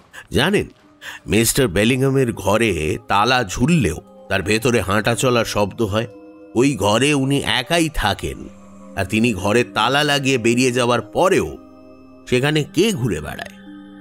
স্টাইলস, এবার তুমি বাজে বকছো। হতে পারে স্যার, কিন্তু আমি হলপ করে বলতে পারি যে ওই আওয়াজ একাধিকবার আমি শুনেছি। স্টাইলস, আজকাল তোমার কল্পনা শক্তি দেখছি বেশ পাখা মেলেছে। শোনো, ওসব কিছুই নেই, কোনো আওয়াজ টাওয়াজ কোথাও কিছু নেই। ঠিক আছে স্যার, আমি আপাতত চললাম। কোনো দরকার হলে বেল বাজাবেন প্লিজ। স্মিথ স্টাইলসের কথায় আমল দিলেন না বটে, কিন্তু তার কয়েকদিন পর একটা ঘটনা তার মনে এমন একটা দগদগে প্রভাব রেখে গেল যে স্টাইলসের কথাগুলো স্রেফ গালগপ্প বলে উড়িয়ে দিতে পারলেন না। সেদিন রাতে খাওয়া দাওয়ার পর বেলিংহ্যাম স্মিথের ঘরে এসে হাজির হলেন। ইজিপ্ট নিয়ে নানান ইন্টারেস্টিং ঘটনা বলছিলেন। বেনি হাসানের খনন কার্যে যা ঘটেছিল কেউ ভাবতেও পারেনি। উর্বর ইমাজিনেশনকেও হার মানাবে। কথার ফাঁকে ফাঁকে স্মিথ স্পষ্ট শুনলেন নিচের ঘরের দরজাটা কেউ খুলে বেরোলো। দরজার ক্যাঁচ শব্দটা স্পষ্ট শোনা গেল। স্মিথ বেলিংহ্যামকে থামিয়ে দিয়ে বললেন, মনে হচ্ছে তোমার ঘরের দরজা খুলে কেউ বেরোলেন বা ঢুকলেন। বেলিংহ্যাম চেয়ারে বসেছিলেন। এবার মনে হলো সেই চেয়ার দিয়ে বিদ্যুৎ বইছে। তিনি স্প্রিংয়ের মতো লাফিয়ে উঠলেন। মুখে ভয় আর বিস্ময় মিলেমিশে একটা অদ্ভুত অভিব্যক্তি ফুটিয়ে তুলেছে। তিনি সজোরে মাথা নেড়ে বললেন, হ্যাঁ, না না না না না, এ হতেই পারে না, হতেই পারে না। আমি আমি নিজের হাতে দরজা বন্ধ করে এসেছি। এই হাত, এই যে দেখো আমার হাত, এই হাতে ভুল। তিনি আপ্রাণ চেষ্টা করছিলেন এটা বোঝাতে যে তার ঘর ছেড়ে কেউ বেরোয় বা ঢোকেনি। সেই রাতের মতো তার হাত আর ঠোঁট আবার কাঁপতে শুরু করেছে। স্মিথ বললেন, কি বলছো বেলিংহ্যাম? আমি স্পষ্ট শুনতে পেলাম। ওই যে কেউ বোধহয় এই উপরেই উঠে আসছে। ওই যে পায়ের আওয়াজ, সিঁড়িতে পায়ের আওয়াজ। তুমি কি সত্যি শুনতে পাচ্ছ না? কেউ যেন সিঁড়ি ভেঙে আসছে একটা একটা করে। বেলিংহ্যাম আর পারলেন না। কাঁপতে কাঁপতে বেরিয়ে গেলেন ঘর থেকে। সিঁড়িতে একটু আগে যার পায়ের আওয়াজ পাওয়া যাচ্ছিল সে ধীরে সুস্থে আসছিল। এবার তার সঙ্গে যোগ হলো বেলিংহ্যামের দ্রুত পায়ের আওয়াজ। স্মিথ বুঝলেন বেলিংহ্যাম হুড়মুড়িয়ে নামছেন। সিঁড়ির মাঝামাঝি পৌঁছে তিনি থামলেন। ফিসফিসিয়ে কার কানে কি একটা বললেন। তারপরই নিচের দরজাটা দড়াম শব্দে বন্ধ হলো, আর তার পরপরই দরজায় চাবি ঘোরানোর ধাতব শব্দ। খানিক পর ফের দরজা ঠেলে ঘরে ঢুকলেন বেলিংহ্যাম। তার মুখ তখন পাংশু, কপাল মুখ ঘামে ভিজে গিয়েছে। চেয়ারে ধপ করে বসে জোর করে হেসে বললেন, আরে আরে আর বলো না, আমার কুকুরটা মহা চঞ্চল। দরজা মাথা দিয়ে ঠেলে বেরিয়ে এসেছিল। আমি তালা দিতে ভুলে গিয়েছিলাম। তুমি কুকুর পুষছো? কবে থেকে? হ্যাঁ, কুকুর কুকুর হ্যাঁ, আমি একটা কুকুর পুষছি। বেশি দিন হয়নি, এই আর কি। খুব বেশি দিন হয়নি। আমি রাখবো না, ওকে ভাগিয়ে দেবো। হ্যাঁ, ভাগিয়ে দেবো। ওকে পোষ্য রাখা বেজায় হ্যাঙ্গামের কাজ বাবা। স্মিথ এক দৃষ্টে বেলিংহ্যামের মুখের দিকে চেয়ে রইলেন। ওকে ভীষণ বিচলিত দেখাচ্ছে। চঞ্চল বলে চঞ্চল, দরজা মাথা দিয়ে ঠেলে বেরিয়ে আসছে, কিন্তু তার জন্য তালা দেওয়ার কি দরকার? শুধু হুড়কো টেনে দিলেই তো হলো। ভাবছি স্টাইলসকে বলবো, তালা দিলাম কারণ কুকুরটা ফস করে কোথাও পালিয়ে গেলে ভালো হবে না। আচ্ছা বেলিংহ্যাম, তুমি এক কাজ করতে পারো।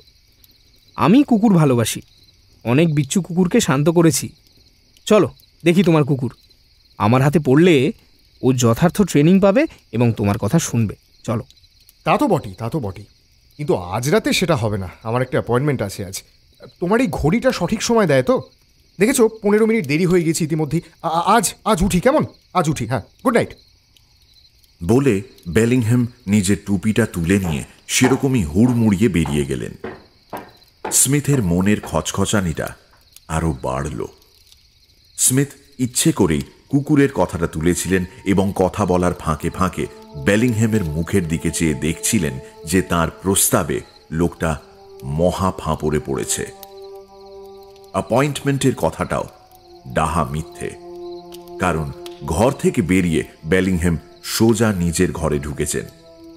স্মিথ ওপর থেকে আবারও শুনলেন নিচের দরজায় চাবি ঘুরল এবং তারপর সেটা দড়াম শব্দে বন্ধ হল। স্মিথের বিশ্রী লাগছিল। একটা মানুষের ছলচাতুরি চোখের সামনে অনাবৃত হয়ে গেলে যেমন লাগে। স্মিথ ভালো করেই জানেন বেলিংহ্যামের পোষা কুকুর নেই। এটাও জানেন বাইরের সিঁড়িতে পায়ের আওয়াজটা কোনো কুকুরের ছিল না।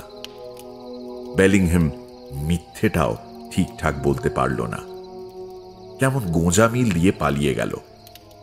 স্টাইলস বলেছিল যে বেলিংহ্যাম তালা দিয়ে চলে যাওয়ার পরেও ঘরে কারুর পায়ের শব্দ পাওয়া যায়। আজ সেটা ঘরের বাইরেও বেরিয়ে এসেছে এবং স্মিথের কানেও পৌঁছেছে। ওটা কার পায়ের শব্দ? কোনো মহিলার কি? তাই তো মনে হচ্ছে।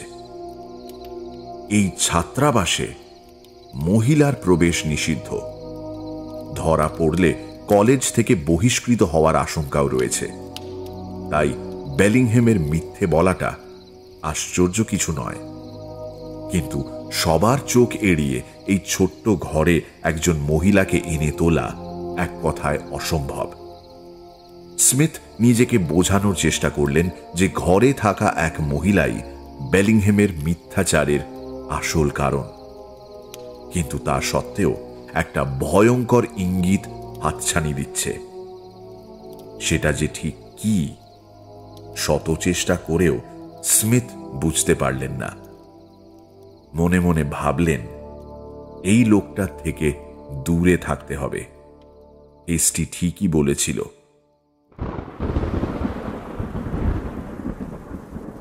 ইতিমধ্যে বাইরে বৃষ্টি শুরু হলো। স্মিথ আবার বইয়ের পাতার মধ্যে নিজেকে ডুবিয়ে দেওয়ার চেষ্টা করলেন, কিন্তু সেদিন ভাগ্য তার ওপর সুপ্রসন্ন ছিল না।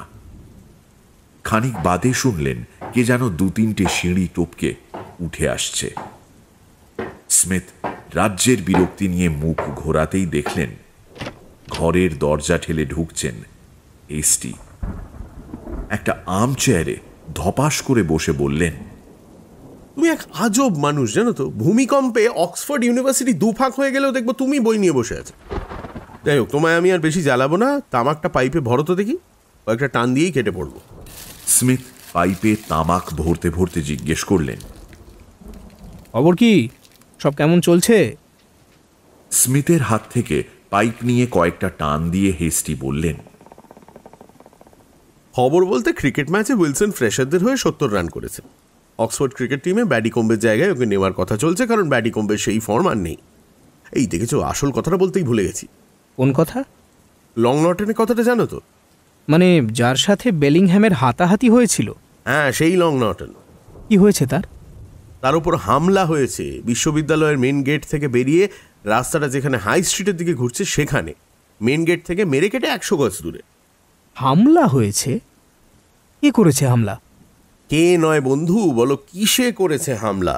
নটন বলছে তার হামলাকারী নাকি মানুষ হতেই পারে না, আর বিশ্বাস করো, তার গলায় গভীর আঁচড়ের দাগ দেখে আমারও তাই মনে হচ্ছে। ওটাকে নোক বা থাবা বলাই উচিত।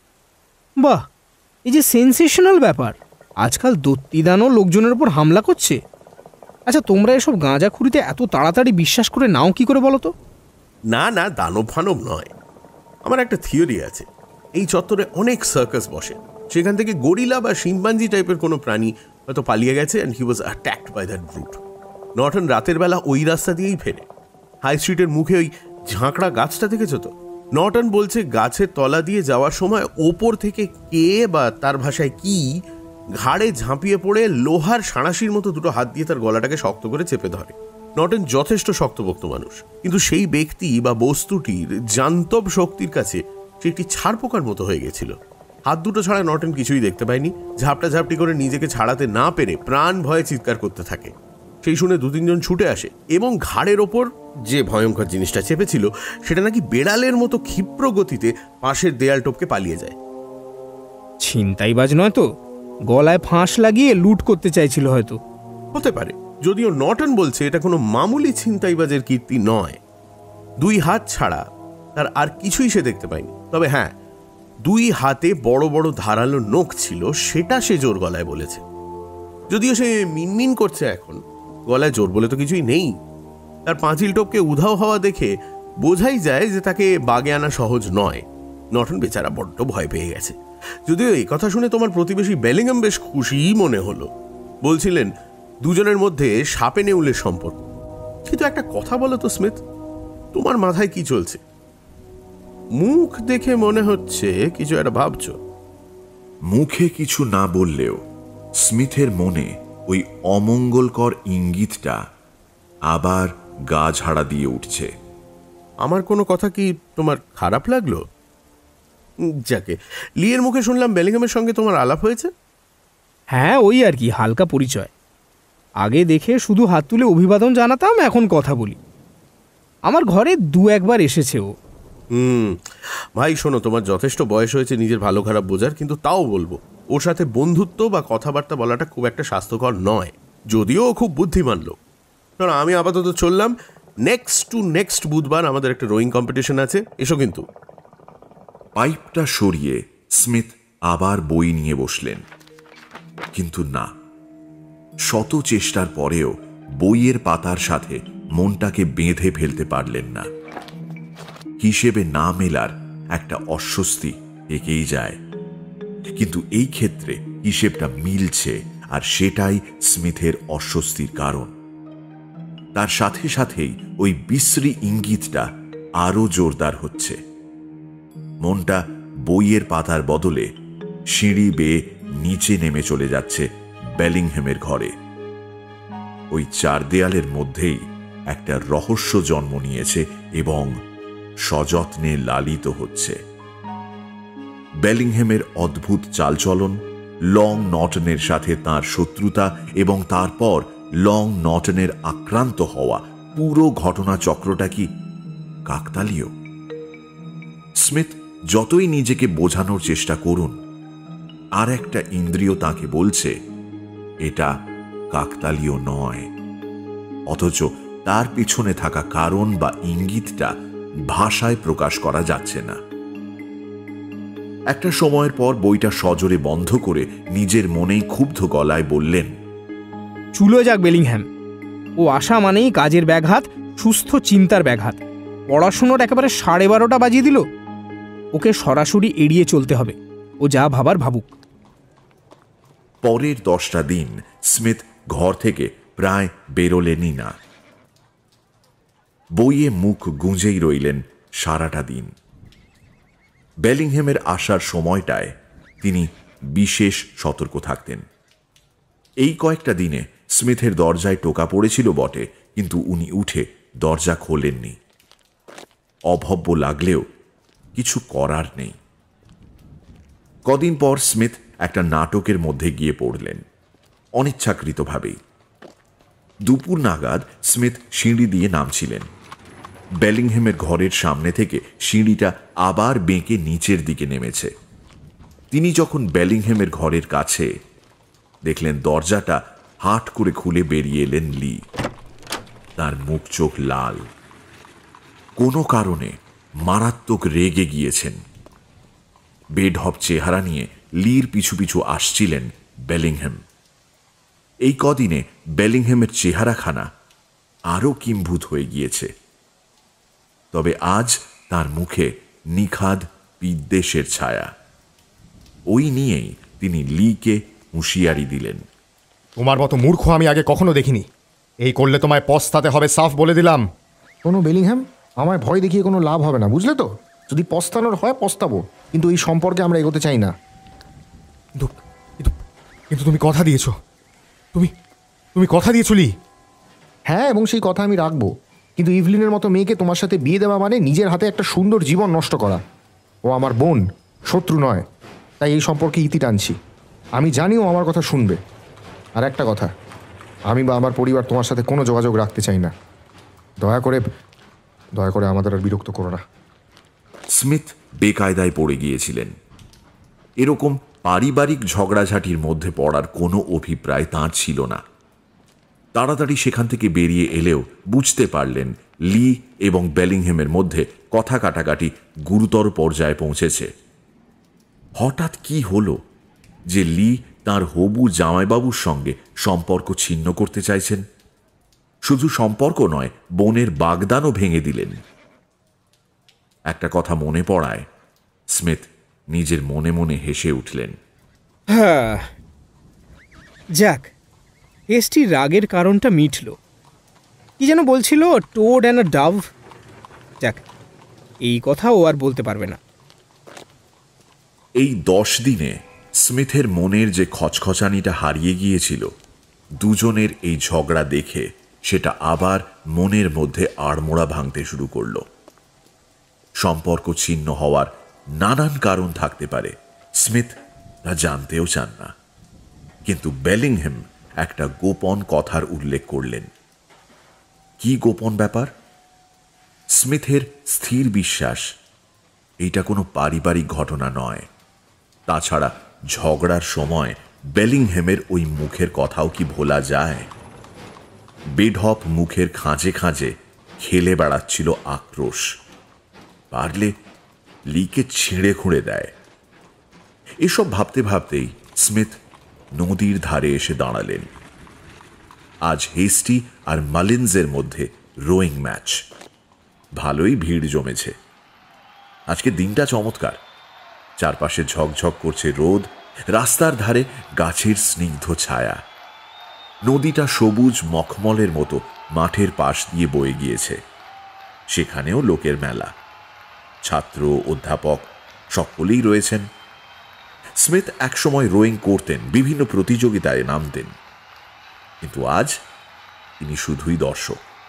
একদিকের দর্শকদের গুঞ্জন শুনে বুঝলেন রেস শুরু হয়ে গিয়েছে। দর্শকরা দুজনকেই গলা ফাটিয়ে চিৎকার করে উৎসাহ দিচ্ছেন। স্মিথ দেখলেন হেস্টি নিজের প্রতিদ্বন্দ্বীকে অনায়াসে পিছনে ফেলে এগিয়ে যাচ্ছেন। খানিক পরে দুজনের মধ্যে ব্যবধান অনেকটাই বেড়ে গেল। স্মিথ জানেন হেস্টিকে তার কম্পিটিটর ধরতে পারবেন না। ঘড়ির দিকে চোখ পড়ায় স্মিথ বুঝলেন বেশ খানিকক্ষণ কেটে গিয়েছে। এবার বাড়ি ফেরা উচিত। এখনো অনেক পড়াশোনা বাকি। ঠিক এমন সময় স্মিথের কাঁধে কেউ হাত রাখল। ঘুরে দেখলেন লি দাঁড়িয়ে। শুকনো ঠোঁট চেটে লি বললেন, তোমায় ওখানে দেখলাম আজ দুপুরে। একটা কথা বলতে চাই। 8 ঘন্টা মতো সময় হবে কি? তাহলে এখানকার একটা কটেজে তোমায় নিয়ে যেতাম। আমি হ্যারিংটন বলে একজনের সাথে সেটা শেয়ার করি। শেয়ার করো মানে? তোমার পুরনো চেম্বার? বলছি তোমায়, আমার নতুন বাসায় চা খেতে খেতে বলবো, চলো। স্মিথের মনে হলো ওর মনের ওপর যেন একটা ভারী পাথর বসে আছে। লিয়ের প্রস্তাবটা তাই ফেরাতে পারলেন না। বললেন, ঠিক আছে, চলো। তবে আমার হাতে বিশেষ সময় নেই। রাজ্যের পড়াশোনা বাকি। আজ হেস্টির রেস আছে বলে এখানে এলাম। টেস্টই জিতে যাবে। ওর টেকনিক দুর্দান্ত। মালিন্সের সাধ্য নেই ওকে ধরার। চলো এগোনো যাক। আমার কটেজ খুবই কাছে, জায়গাটা বেশ, চলো। লি বাড়িয়ে বলেননি। ছড়ানো বাগান, বারান্দা আর সবুজ দরজা জানালা নিয়ে চৌকো বাড়িটা একদম ছবির মতো।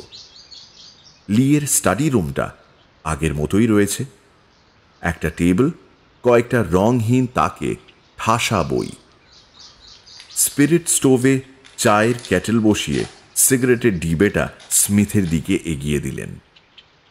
কাপে চা ঢেলে স্মিথের হাতে দিয়ে বললেন, জানি তুমি খুব ব্যস্ত রয়েছো, তোমায় কয়েকটা কথা বলার জন্যই এখানে নিয়ে এলাম।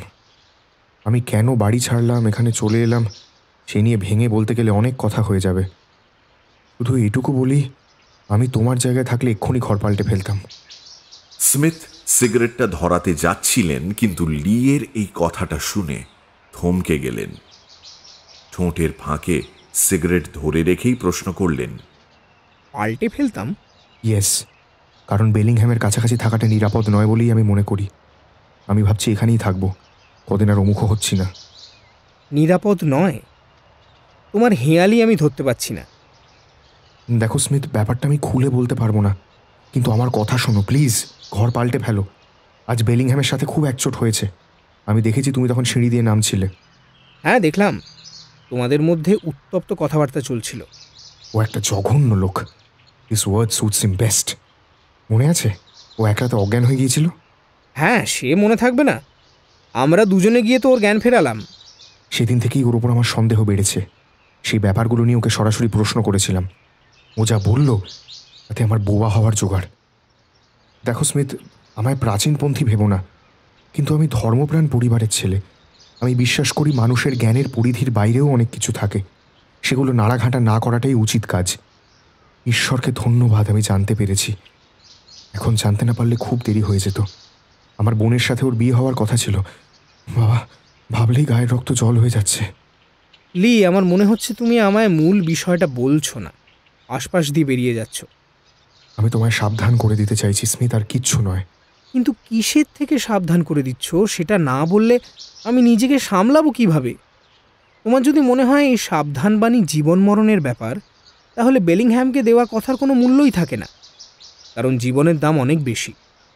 আমি যদি আজ দেখি আমার পরিচিত কেউ ডাইনামাইট হাতে একটা বাড়ি উড়িয়ে দিতে যাচ্ছে, তাহলে তাকে দেওয়া প্রতিশ্রুতির কোনো মূল্যই থাকে না। তাকে আটকানোর জন্য সমস্ত কথা আমায় খুলে বলতে হবে। সবই বুঝছি, কিন্তু বিশ্বাস করো আমি কোনোভাবেই বেলিংহ্যামকে আটকাতে পারবো না। আর তোমায় শুধু সাবধান করা ছাড়া আমার কাছে উপায়ও নেই, ট্রাস্ট মি। এবার স্মিথ ভারী বিরক্ত হলেন। লোকটা কি ছেলে মানুষই করছে? যখন ভেঙে বলবেই না, তখন এত ভূমিকা করার কি আছে? এবার আর মনের তেতোভাবটা চেপে রাখতে পারলেন না। লি, তোমার কথা আমার মাথায় ঢুকছে না। তুমি একদিকে বলছো বেলিংহ্যামের থেকে সাবধানে থাকতে, ওর কাছে থাকলে নাকি বিপদ ঘটবে, এত বড় বিপদ যে আমায় ঘর পাল্টাতে পর্যন্ত বলছো। কিন্তু বেলিংহ্যামকে এত ভয় পাওয়ার কি আছে?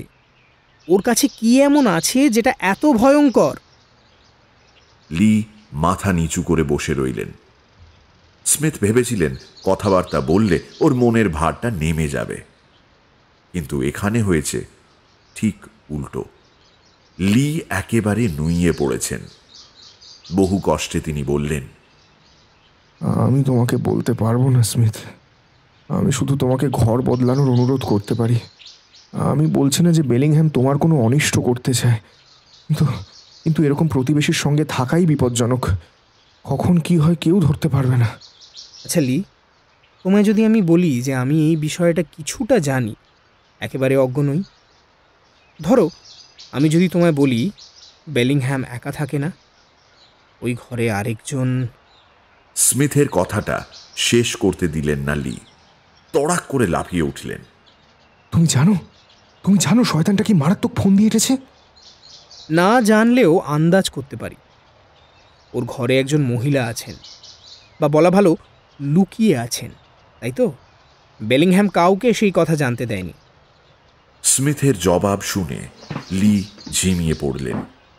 চেয়ারে আবার ধপ করে বসে পড়লেন।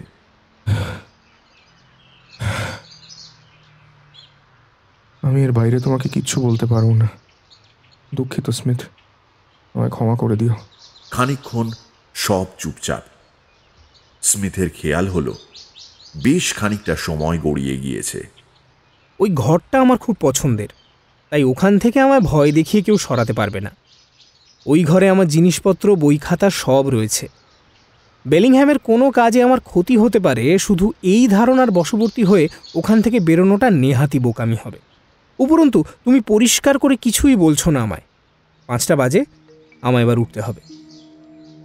বসন্তের প্রাক্কালে এই সন্ধ্যের আমেজটা বেশ মনোরম, কিন্তু স্মিথ সাংঘাতিক ঘেঁটে রয়েছেন। বুঝতেই পারছেন না লিয়ের কথাতে মজা পাবেন নাকি চিন্তিত হবেন। লিয়ের মনের ভার কমাতে গিয়ে নিজের ওপর রাজ্যের চাপ নিয়ে বাড়ি ফিরলেন স্মিথ। পড়াশোনার বা অন্যান্য ব্যাপারের চাপ যতই থাকুক না কেন, স্মিথ সপ্তাহে 2 দিন, মঙ্গল ও শুক্রবার, ফার্লিংফোর্ডে ডক্টর প্লাম্পট্রি পিটারসনের বাড়ি যেতেন। অক্সফোর্ড থেকে ডক্টর পিটারসনের বাসা মেরেকেটে মাইল 1.5। ডক্টর পিটারসনের সাথে স্মিথের পরিবারের সম্পর্ক বহুদিনের। স্মিথের দাদা ফ্রান্সিসের অত্যন্ত ঘনিষ্ঠ বন্ধু ইনি। তাছাড়া এনার পানীয় ও বইয়ের সংগ্রহ ঈর্ষণীয়। অকৃতদার, অবস্থাপন্ন এবং একই সঙ্গে আমোদে হওয়ার জন্য এর বাড়িতে সময়টা দিব্যি কাটত। সপ্তাহে 2 দিন সেখানে গিয়ে 1.5 ঘন্টা পোর্ট ওয়াইন সহযোগে সার্জারি ও মেডিসিন নিয়ে আলাপ আলোচনার পর স্মিথ ফিরে আসতেন। সেদিন লিয়ের সঙ্গে কথা বলে আসার পর থেকেই তার মনটা বিক্ষিপ্ত হয়েছিল। 8:15 নাগাদ স্মিথের মনে হলো একবার ডক্টর পিটারসনের বাড়ি ঘুরে এলেই হয়। বইপত্র গুছিয়ে কোটটা হুক থেকে নামাতে যাচ্ছেন এমন সময় টেবিলের ওপর রাখা একটা বইয়ের ওপর চোখ পড়ল। আরে, এই বইটা তো বেলিংহ্যামের। ধার নিয়ে আর ফেরত দেওয়া হয়নি।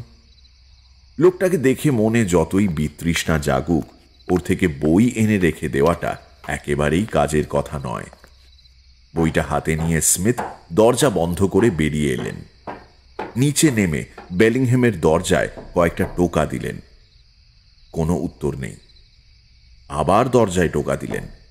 এবারও কোনো উত্তর নেই। কি মনে হওয়ায় দরজার হ্যান্ডেলটা ঘুরিয়ে মৃদু চাপ দিতেই দেখলেন সেটা খোলা। স্মিথ মনে মনে ভাবলেন, যাক বাবা, বেঁচে গেছি। বেলিংহ্যাম ঘরে থাকলেই এক্ষুনি প্রশ্নের তুবড়ি ছুটিয়ে দিত। কি করছি, কোথায় যাচ্ছি, অত প্রশ্নের জবাব দেওয়া যায় নাকি? অতি সন্তর্পণে ঘরে ঢুকে বইটা টেবিলের ওপর রেখে তার মধ্যে একটা কার্ড গুঁজে দিলেন স্মিথ। ঘরের বাতিটা নিভু নিভু হয়ে জ্বলছে, তবুও চারপাশটা মোটামুটি দেখা যায়।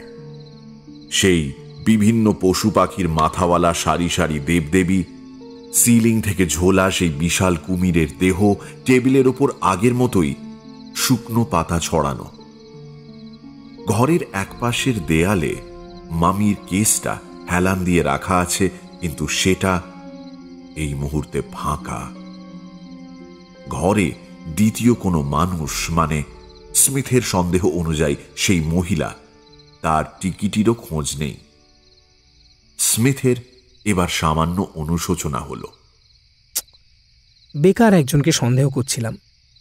কোনো মহিলাকে এনে নিচে চেম্বারে লুকিয়ে রাখলে বেলিংহ্যাম নিঃসন্দেহে দরজাটা বন্ধ করে যেত, কারণ ও জানে ধরা পড়লে কর্তৃপক্ষ ওর মুন্ডুপাত করবে। বইটা রেখে ঘর থেকে বেরিয়ে এলেন। এবার গন্তব্য ডক্টর পিটারসনের বাড়ি। স্মিথ সিঁড়ি দিয়ে নামছিলেন। প্যাঁচালো সিঁড়ি এখানটায় বেশ প্রশস্ত। স্মিথ একটা বাঁক ঘুরতে যাবেন, হঠাৎ মনে হলো তাকে স্পর্শ করেই কি যেন চলে গেল চোখের পাতা ফেলারও আগে। স্মিথ আচমকা দাঁড়িয়ে পড়লেন। কি হলো ব্যাপারটা? কে গেল এখান দিয়ে? স্পষ্ট বোঝা যাচ্ছে কেউ একটা গিয়েছে, অথচ পলক ফেলার আগেই সে উধাও। এইটা কি করে হতে পারে? স্মিথ বুঝলেন গায়ের লোম খাড়া হয়ে উঠেছে। কিছু একটা ঘটেছে। স্মিথ নিজেকে সাহস দেওয়ার জন্যই গলা তুলে বললেন, স্টাইলস, তুমি ওখানে নাকি? স্টাইলস? না, কোনো জবাব এলো না। স্মিথের মনে হচ্ছিল তিনি একটা মৃদু শব্দও শুনেছেন, তবে সেটা বাইরে হাওয়ার ঠেলায় আইভিলতার সরসরানিও হতে পারে। এই টুরেটে প্রচুর খাঁজ, গর্ত খুবচি রয়েছে, তারই কোথাও হাওয়া খেলা করছিল। কিন্তু আওয়াজটা পায়ের শব্দের মতো মনে হয়েছিল। পায়ের শব্দ আর হাওয়ার শব্দ এক কি? নাকি স্রেফ তার মনের ভুল? ব্যাপারগুলো ভাবতে ভাবতে মসৃণ লনকে চিরে এগিয়ে যাওয়ার রাস্তা ধরে হাঁটছিলেন স্মিথ। একটা গলার আওয়াজে মুখ তুলে তাকালেন। স্মিথ নাকি? আরে হেস্টি, কি ব্যাপার? এত তাড়া কিসের? বাপ রে, ঘেমে নে তো একেবারে দফারবা হয়ে গেছে তোমার। আরে ওসব কথা ছাড়ো, এখন শিগগিরই আমার সঙ্গে চলো। লি জলে ডুবে মরতে বসেছিল, অনেক কষ্টে ওকে উদ্ধার করা হয়েছে। ওর সঙ্গে যে ছেলেটা থাকে, ওই হ্যারিংটন, সে এসে আমায় খবর দিয়েছে। তোমার কাছে ব্র্যান্ডি আছে? থাকলে এক্ষুনি নিয়ে এসো। বেচারা লির অবস্থা শোচনীয়, তবে এই যাত্রা বেঁচে যেতে পারে। দাঁড়াও দাঁড়াও, আমার ঘরে একটা ব্র্যান্ডির ফ্লাস্ক রয়েছে, এক্ষুনি নিয়ে আসছি। স্মিথ অন্ধকারের মধ্যেই ছুট দিলেন ঘরের দিকে। একেবারে 3টে করে সিঁড়ি টপকে ঘর খুলে ব্র্যান্ডির ফ্লাস্ক হাতে নিয়ে কয়েক সেকেন্ডের মধ্যে নিচের রাস্তা ধরলেন। বেলিংহ্যামের ঘরের পাশ দিয়ে যাওয়ার সময় তার চোখ পড়ল ঘরের মধ্যে, আর মনে হলো দম আটকে আসছে। মনে হলো তিনি ছিটকে পড়ে যাবেন। ঘরের দরজাটা স্মিথ বন্ধ করে বেরিয়েছিলেন, কিন্তু এখন সেটা খোলা। কি করে কে জানে? সিঁড়ি থেকেই ভেতরটা দেখা যাচ্ছে। ঘরটা মিনিট খানেক আগে স্মিথ যে অবস্থায় দেখে বেরিয়েছিলেন সেটা সেই অবস্থাতেই আছে, শুধু একটি মাত্র বদল ছাড়া। ফাঁকা মামি কেসটা এখন ভর্তি। যেটা একটু আগেও খাঁ খাঁ করছিল সেটা এখন পরিপূর্ণ। শূন্য জায়গাটা পূরণ করেছে একটা মানুষের আকারের কিছু কিছু, কারণ তাকে মানুষ বলা চলে না। সে 40 শতক আগেই গত হয়েছে। স্মিথ তাকে চেনে। কুচকুচে কালো মুখ আর কুৎসিত হাঁ হয়ে যাওয়া চোয়াল নিয়ে দাঁড়িয়ে সেই মামিটা। স্মিথ শপথ করে বলতে পারেন যে একটু আগেও সেটা ওই জায়গায় ছিল না। এই দেহ ছেড়ে প্রাণ বহুদিন আগেই চলে গিয়েছে। তাহলেও স্মিথের মনে হলো মামির চোখের ওই গর্তে প্রাণের চিহ্নের মতোই কিছু একটা ঘুরে বেড়াচ্ছে। স্মিথ সম্মোহিতের মতো চোখের ওই ফাঁকা কোটরের দিকে তাকিয়ে দাঁড়িয়েছিলেন। কি হচ্ছে তিনি বুঝতে পারছেন না। এবার হেস্টি অধৈর্য গলায় বলে উঠলেন, স্মিথ, দেরি করলে লিকে বাঁচানো যাবে না, তাড়াতাড়ি করো। স্মিথ টলমল পায়ে নেমে এলেন। হেস্টি বললেন, শোনো, হেঁটে যাওয়ার সময় নেই, দৌড়তে পারবে আশা করি। এখান থেকে দূরত্ব বেশি নয়, 1 মাইলেরও কম। জোরে ছুটলে 5 মিনিটেরও কম সময় পৌঁছে যাব। একজনের প্রাণ বাঁচানোর জন্য এইটুকু তো করাই যায়। স্মিথ মাথা নেড়ে সায় দিলেন। দুজনে দিকবিদিক জ্ঞানশূন্য হয়ে কোষে দৌড় দিলেন এবং অল্প সময়ের মধ্যেই নদীর ধারে লিয়ের কটেজে পৌঁছে গেলেন। সামনে একটা তোষকে লিকে শোয়ানো হয়েছে। ভিজে চুপসে গিয়েছে তার সরু দেহখানা। মাথার চুলে শ্যাওলার সবুজ ছোপ, ঠোঁটের একপাশে গ্যাঁজলা বেরিয়ে এসেছে। হ্যারিংটন পাগলের মতো ওর হাত পা ঘষে চলেছেন। ঘাড় আর গলায় হাত দিয়ে স্মিথের মুখ উজ্জ্বল হয়ে উঠল। বললেন, বেঁচে আছে, বেঁচে আছে। দাঁড়াও, এক কাজ করি। হেস্টি, তুমি ওর হাতটা ধরো, আর হ্যারিংটন তুমি আরেকটা হাত। আমি দেখছি কি করা যায়। স্মিথ এবার দুদিকে পা রেখে লিয়ের বুকে চাপ দিতে শুরু করলেন। মিনিট খানেক পর জোরে কেশে মুখ থেকে অনেকখানি জল বের করে উঠে বসলেন লি। ঘরের বাকি 3 জনই আনন্দে চিৎকার করে উঠল। হ্যারিংটন তার গালে নরম হাত রেখে বললেন, উঠে পড়ো লি, আর চিন্তা নেই, তুমি আমাদের ভয় পাইয়ে দিয়েছিলে ভাই। ব্র্যান্ডি খেলে সুস্থ বোধ করবে। এই যে স্মিথের ফ্লাস্ক, চুমুক দাও। তোমরা দুজন ভাবতে পারবে না কি চাপে পড়ে গিয়েছিলাম। হাত পা পেটের মধ্যে ঢুকে গিয়েছিল। আমি এখানে বসে বই পড়ছিলাম, লি বলল নদীর ধার থেকে ঘুরে আসছি। হঠাৎ কানে এলো ওর তীব্র চিৎকার, আর তারপরেই ঝপাস করে জলে পড়ার শব্দ। আমি সঙ্গে সঙ্গে অগ্রপশ্চাৎ না ভেবে জলে ঝাঁপ মারি। ও তখন ডুবতে বসেছে। ওকে টেনে হিঁচড়ে বার করার পর মনে হলো সব শেষ। এখানে আজ একজন ডাক্তারও নেই। তারপর তোমাদের ডাকি, ভাগ্যিস তোমরা ছিলে আজ। আস্তে আস্তে লি, এই যে আমার হাতটা ধরে উঠে বসো। লি উঠে বসে দুপাশে সজোরে মাথা ঘুরিয়ে কিছু একটা দেখতে চাইলেন। মুখে চোখে আতঙ্কের ছাপ তখনও স্পষ্ট। জলে জলে পড়ে গিয়েছিলাম, এবার মনে পড়েছে। আমায় কেউ ধাক্কা মেরে জলে ফেলে দিয়েছিল।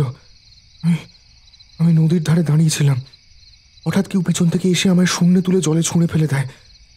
লোকটার গায়ে দুর্জয় শক্তি, সে বিড়ালের মতো চলাফেরা করে। কখন আমার পিছনে এসে দাঁড়িয়েছে টেরটিও পাইনি, কাউকে দেখতেও পাইনি, কিন্তু জানি বা আন্দাজ করতে পারি কে বা কিসে ঘটিয়েছে। এবার ফিস ফিস করে বলে উঠলেন স্মিথ, আমিও জানি। লি এবার মুখ তুলে তাকালেন, তার দু চোখে আকুতি। বললেন, মনে আছে তোমায় আমি কি উপদেশ দিয়েছিলাম স্মিথ? শিক্ষা হলো তো এবার? মনে আছে, এবং তার সঙ্গে এটাও মনে হচ্ছে যে তোমার উপদেশ গ্রহণ করা ছাড়া গতি নেই। এবার হেস্টি তরবড়িয়ে উঠলেন, তোমরা দুজনে যে কি সাংকেতিক কথাবার্তা বলছো জানি না বাপু, কিন্তু হ্যারিংটন, আমার মনে হয় দেরি না করে লিকে শুইয়ে দেওয়া উচিত। ও একটু চাঙ্গা হয়ে উঠুক, তারপর এসব নিয়ে আরো কথা বলা যাবে। স্মিথ আর আমি এখন বিদায় নিচ্ছি। চলো হে, ওই রাস্তায় গেলে গপ্প করতে করতে যাওয়া যাবে। ফেরার পথে স্মিথের আর গল্প করা হলো না। মাথায় আর জায়গা নেই। সেখানে অনেক কিছু ভিড় করে রয়েছে। বেলিংহ্যামের ঘরে সেই ফাঁকা কেস, তারপর হঠাৎ করে মামির প্রত্যাবর্তন, আর তারপরেই লিয়ের ওপর এই ঘাতক আক্রমণ। বেলিংহ্যামের বিরাগভাজন মানুষরা আক্রান্ত হচ্ছেন। এইটা কাকতালীয় হতে পারে না। একটা পৈশাচিক নকশা আরও প্রকট হচ্ছে। যেটা আগে সন্দেহ বা কল্পনা ছিল, তাতে এখন বাস্তবের পুরো রং বসছে। এই ঘটনার কোনো ব্যাখ্যা হয় না। মানব জীবনে এমন অভিজ্ঞতা শুধু বিরল নয়, অসম্ভব। স্মিথের মনে হলো কোনো সুস্থ মস্তিষ্কের মানুষ, এমনকি তার ঘনিষ্ঠ বন্ধু হেস্টিও তাঁর এহেন অভিজ্ঞতায় বিশ্বাস করতে পারবে না। শুনলেও স্মিথের চোখের ভুল বলে উড়িয়ে দেবে। সত্যি তো, একটা মামি ছিল না, মিনিট খানেকের মধ্যে সে আবার ফিরে এলো। লিয়ের নদীতে পড়ে যাওয়ার সঙ্গে এর সম্পর্কই বা কি? বলবে, ভাই স্মিথ, তোমার শরীরটা বোধহয় ঠিক যাচ্ছে না, একটু ওষুধ বিশুধ খাও। কিন্তু স্মিথ একরকম নিশ্চিত যে বেলিংহ্যামের মধ্যে একটা নির্দয় খুনি লুকিয়ে রয়েছে। মানুষ খুন করার যে অস্ত্র সে বের করেছে, পৃথিবীর অপরাধের ইতিহাসে কোনো অপরাধী তা ব্যবহার করা তো দূর, তার কথা ভাবতেও পারেনি। চৌরাস্তার মোড়ে এসে হেস্টি নিজের ঘরের দিকে পা বাড়ালেন। স্মিথ টুরেটের ঘোরানো সিঁড়িতে পা রাখলেন। বিতৃষ্ণার একটা চরম বেগ তার পেট থেকে ওপর দিকে উঠে গোটা শরীরে ছড়িয়ে পড়ছে। বিভীষিকার মতো লাগছে এই বাসস্থান তার নিচের তলায় থাকা পড়শিকে। লিয়ের কথা এখন অক্ষরে অক্ষরে পালন করে যথাসম্ভব তাড়াতাড়ি এই ঘরটা ছাড়তে চান স্মিথ। লন পেরিয়ে আসতে গিয়ে মুখ তুলে দেখলেন বেলিংহ্যামের ঘরে আলো জ্বলছে। সিঁড়িতে পায়ের শব্দ পেয়ে বেলিংহ্যাম দরজা খুলে মুখ বাড়ালেন। Good evening. কোত্থেকে ফিরলে এত হন্তদন্ত হয়ে? একবার এসোই না, জমি আড্ডা দেওয়া যাবে। স্মিথের মনে হলো একটা বিষধর মাকড়সা নিজের জাল বিছিয়ে শিকার ধরার চেষ্টা করছে। অতি মানবিক চেষ্টায় আত্মসংবরণ করে স্মিথ শুধু বললেন, না। স্মিথ কথা বাড়াতে আগ্রহী না হলেও বেলিংহ্যাম তার পিছু ছাড়লেন না। আচ্ছা, একটা কথা শুনলাম, উড়ো খবরও হতে পারে। শুনলাম আমাদের লির নাকি একটা অ্যাক্সিডেন্ট হয়েছে। কি বিশ্রী ব্যাপার বলো তো, এত খারাপ লাগছে যে কি বলবো। স্মিথ মুখ তুলে তাকিয়ে দেখলেন বেলিংহ্যাম মুখখানা গম্ভীর রাখার চেষ্টা করলেও তার চোখের আড়ালে একটা ধারালো কৌতুক খেলা করছে।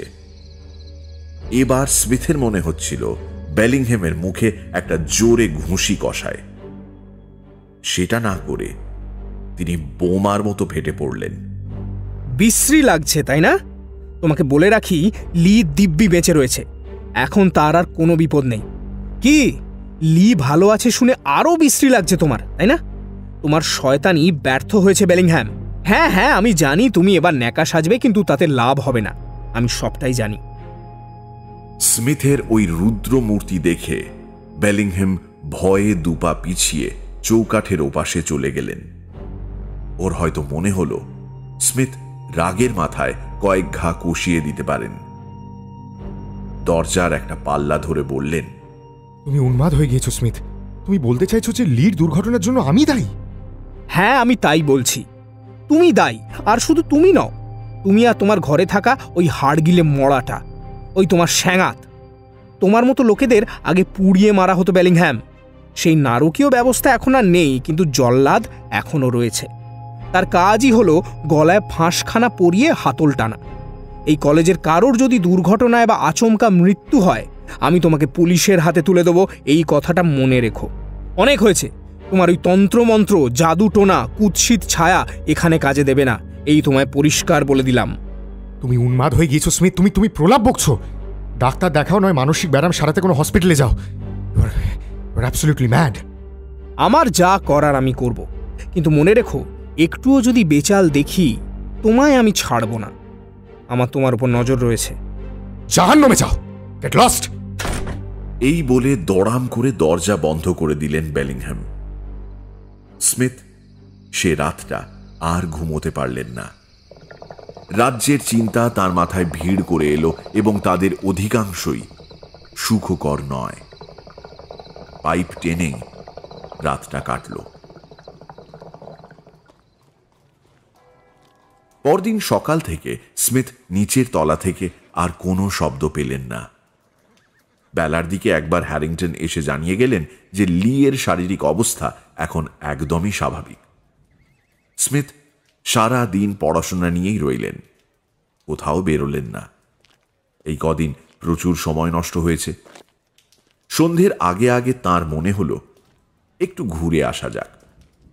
গতকাল ডক্টর পিটারসনের বাড়ি যাওয়ার মুখেই তো ওই দুর্ঘটনার খবর এলো। মনটাও বড্ড ছড়িয়ে রয়েছে, একটু প্রাণ খুলে আড্ডা দিলে ভালো লাগবে।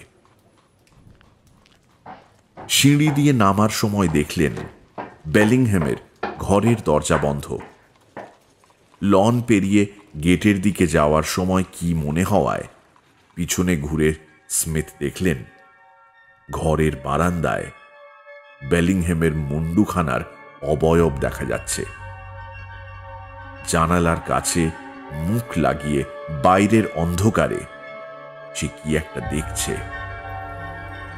ওর থেকে যত দূর থাকা যায় ততই মঙ্গল।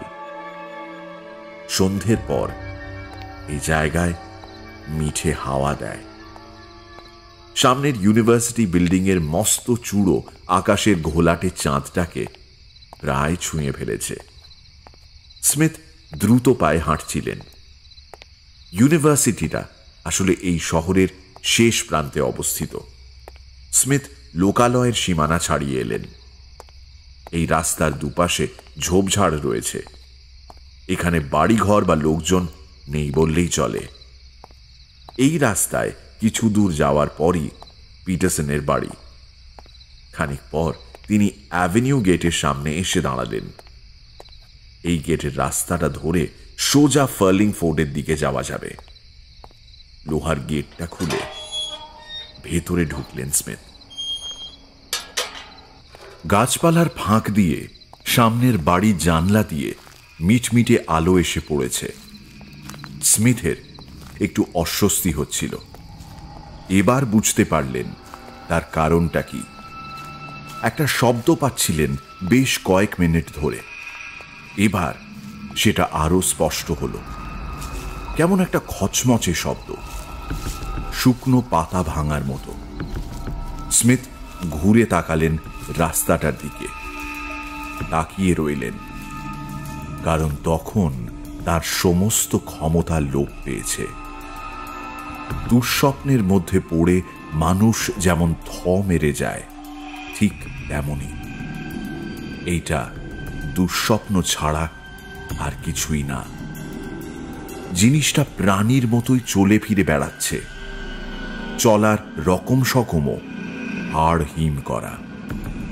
শিকারী সাপদের মতো হুমড়ি খেয়ে লাফ মারছে সে। একটা পা এগিয়ে রেখে পরের পাটা কাঠের টুকরোর মতো টেনে আনছে সামনে। ভয়ের গল্পে অশরীরীরা যেমনভাবে হাঁটা চলা করে, এই দুঃস্বপ্ন ঘোরাফেরা করছে বিদ্যুতের গতিতে। স্মিথ দেখলেন 1 সেকেন্ডের মধ্যে সে তার দিকে কয়েক কদম তেড়ে এলো। অন্ধকারে সরাসরি বোঝা না গেলেও স্মিথ দেখলেন একটা লিকলিকে চেহারার উপর কেউ একটা মাথা সেঁটে দিয়েছে। নড়াচড়া করলেই সেই মাথা নড়ছে। মুখের ভাব বোঝা না গেলেও চোখ দুটো দেখতে পাচ্ছেন স্মিথ।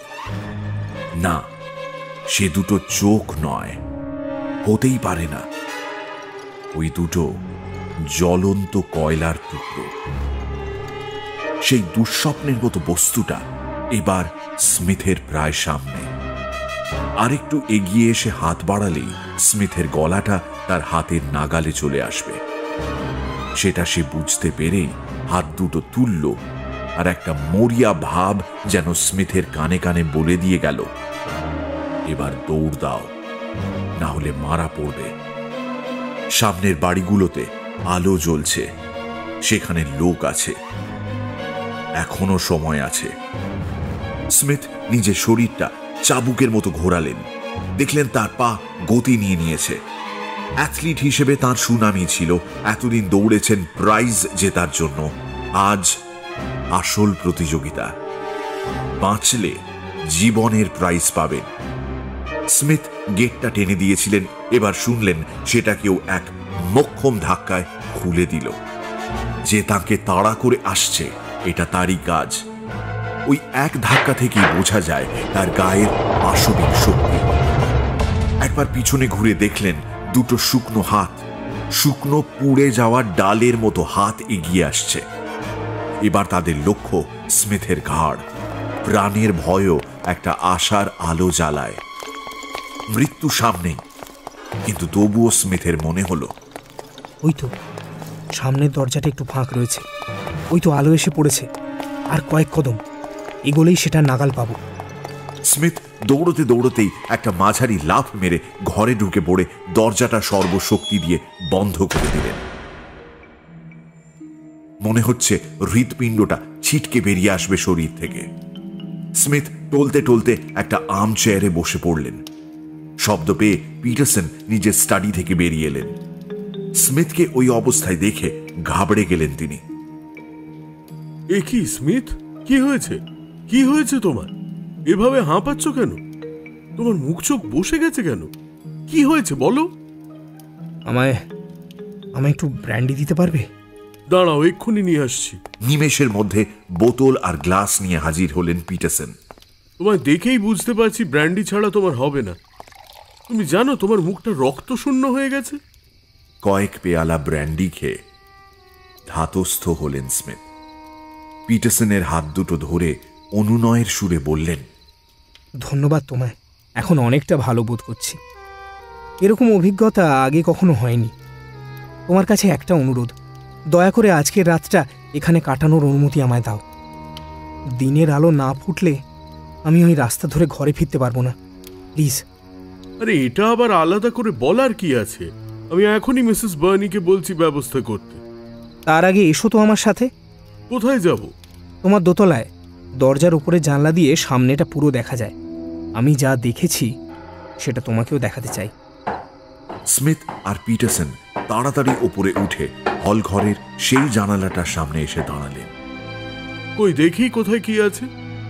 দুজনে জানালা দিয়ে বাইরে তাকালেন, কিন্তু চারপাশ একেবারে খাঁ খাঁ করছে।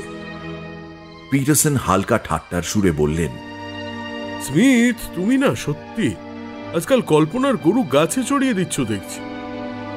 আশ্চর্য ব্যাপার, যে এতক্ষণ শিকারী নেকড়ের মতো তাকে ধাওয়া করে আসছিল সে হাওয়ায় মিলিয়ে গেল নাকি? মেঘের সঙ্গে লুকোচুরি খেলা থামিয়ে চাঁদ এখন এক জায়গায় দাঁড়িয়ে। চাঁদের আলোয় চারপাশ ঝকঝক করছে। হয়তো এই ব্যাপারটা দেখে সেও হতবাক হয়ে গিয়েছে।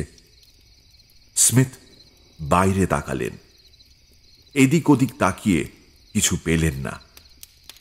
হঠাৎ দূরে চোখ ফেলতেই তার বুকটা কেঁপে উঠল। আঙুল তুলে বললেন, ওই যে রাস্তার বাঁক যেখানটায়, দেখতে পাচ্ছ? আরে আরে স্মিথ, কি করছো? আমার হাতটাই তো উপড়ে ফেলবে এবার তুমি। আরে বাবা, দেখেছি কেউ একটা হেঁটে গেল বাঁকের মুখে। লোকটা খুব রোগা আর বেশ লম্বা, কিন্তু তাতে কি? বাপরে বাপ, তুমি তো দেখছি এখনো থরথরিয়ে কাঁপছো। আজ আমি মূর্তিমান মৃত্যুদূতের হাত থেকে বেঁচে ফিরেছি। চিন্তা নেই, ঠিক হয়ে যাব। তোমাকেও সব খুলে বলা দরকার। চলো নিচে যাওয়া যাক।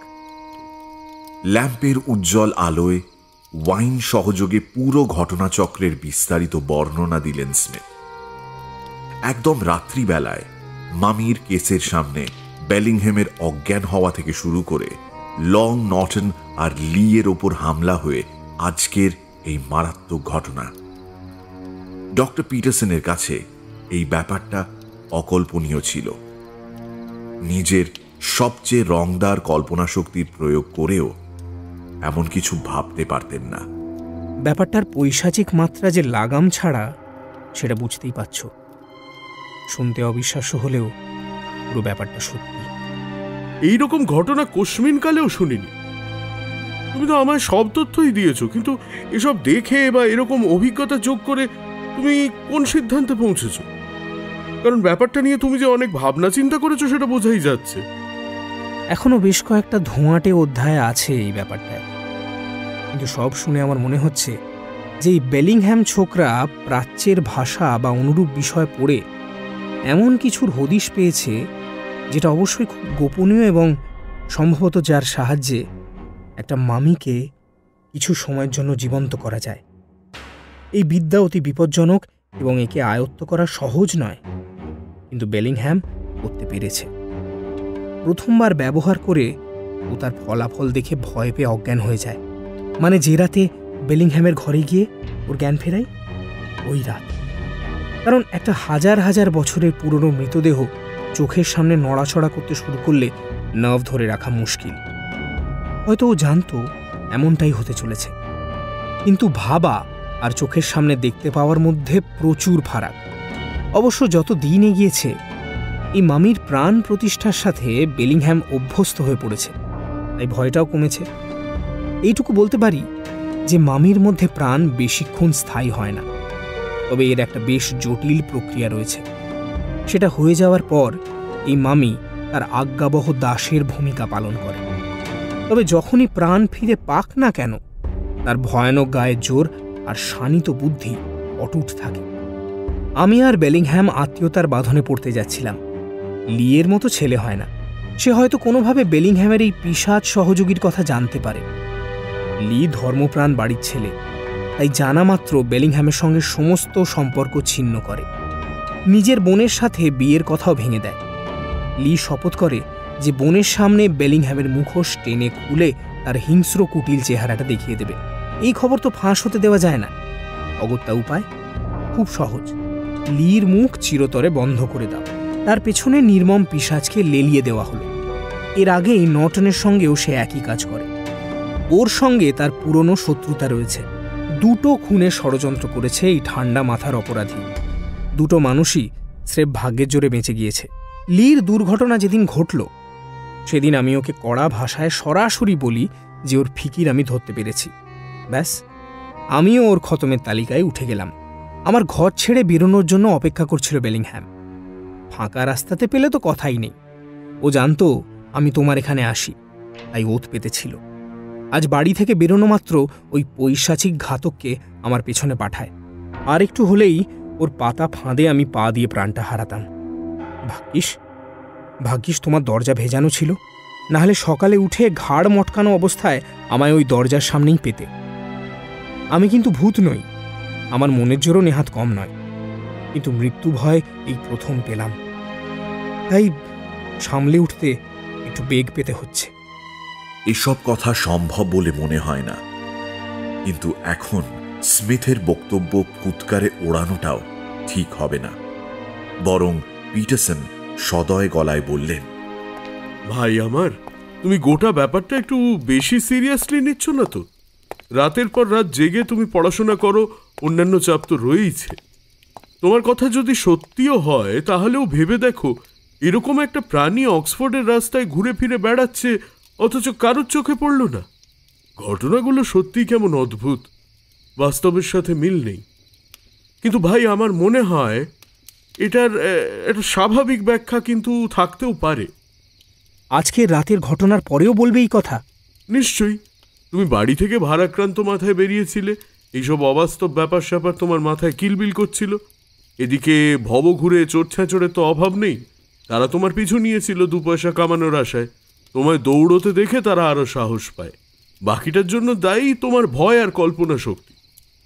আর রইল কথা সেই ফাঁকা কেস আর তার মিনিট কয়েকের মধ্যে তাতে বিরাজমান মামিকে দেখতে পাওয়াটা, আই উইল সে সেটা স্রেফ আলো আধারির খেলা।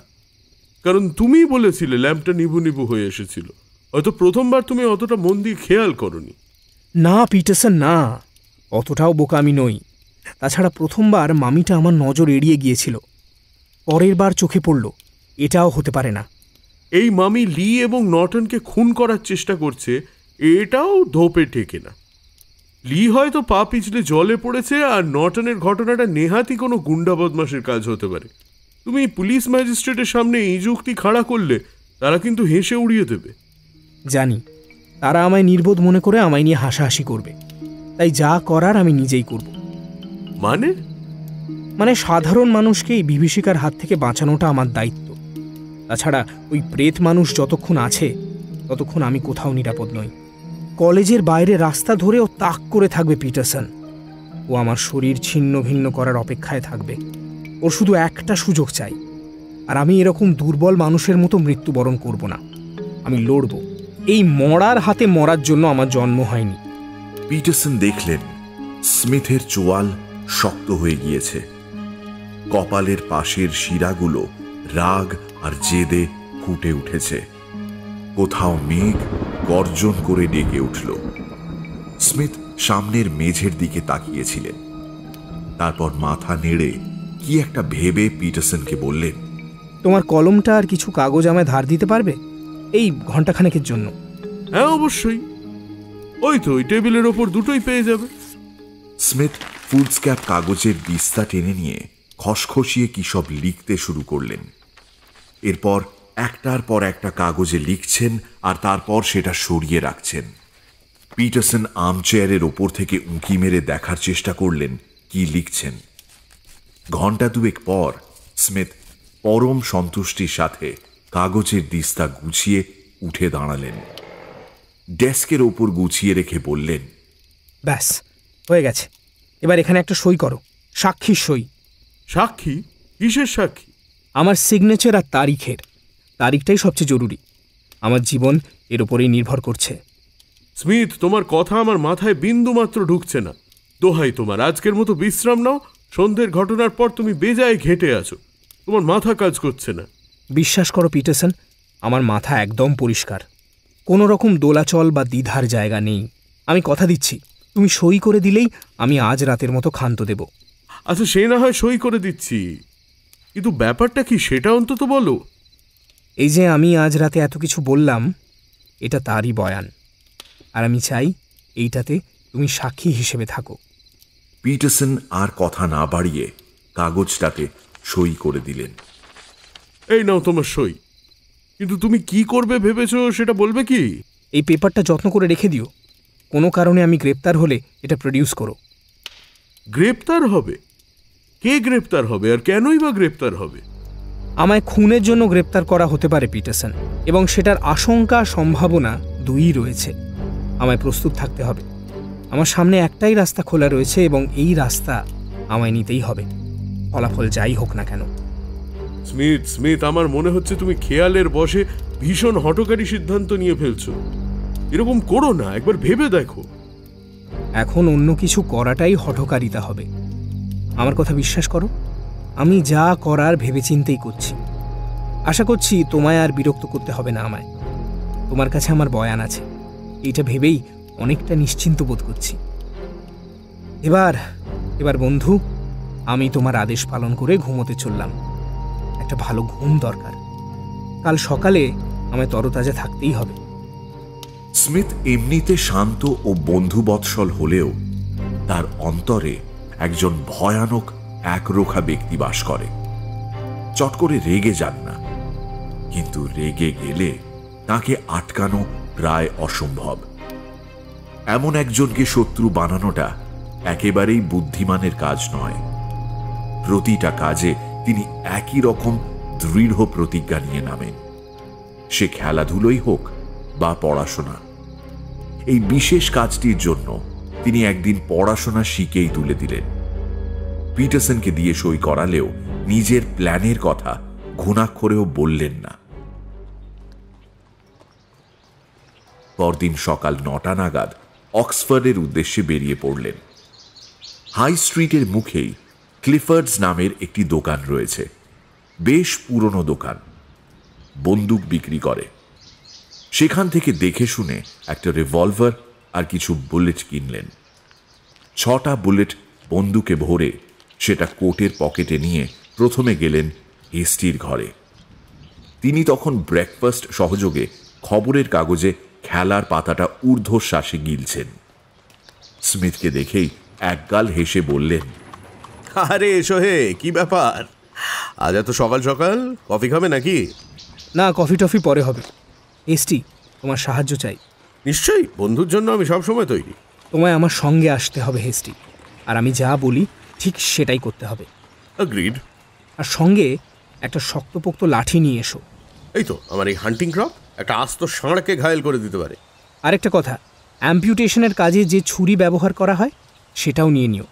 সবচেয়ে লম্বা ছুরিটা নিও। লাঠির পর ছুরি? ভাই স্মিথ, সকাল সকাল আমায় নিয়ে কি তুমি যুদ্ধযাত্রা করছো নাকি? ঠিক আছে, আর কিছু লাগবে? না, এতেই হবে। স্মিথ ছুরিটা কোটের ভেতরে চালান করলেন। দুই বন্ধু মিলে 4 রাস্তার মোড়ে এসে দাঁড়ালেন। শোনো হেস্টি, অতি বড় শত্রুও আমায় ভীতু বলবে না। আমি এই কাজটা একাই করতে পারতাম।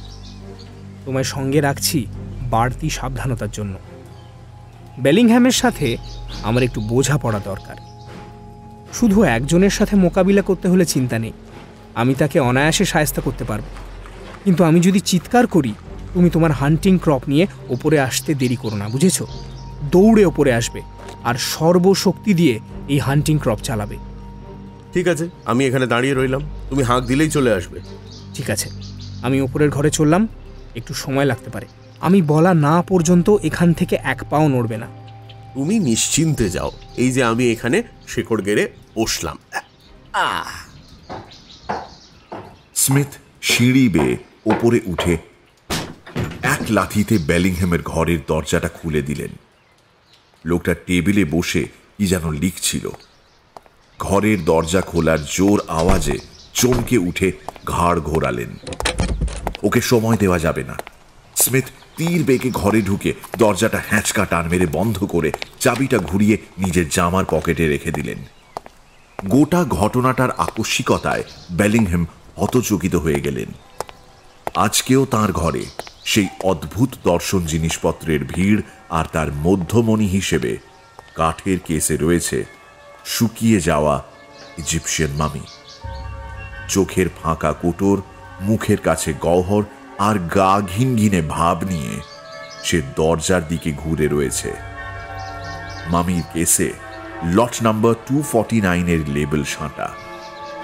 একটা জ্বলন্ত দেশলাই স্মিথ ফায়ার প্লেসে ছুঁড়ে দিতেই সেটা গনগনিয়ে জ্বলে উঠল। বেলিংহ্যামের সরীসৃপের মতো ধূর্ত মুখ আর একটু ফুলে উঠল। কিছু একটা ঘটতে চলেছে।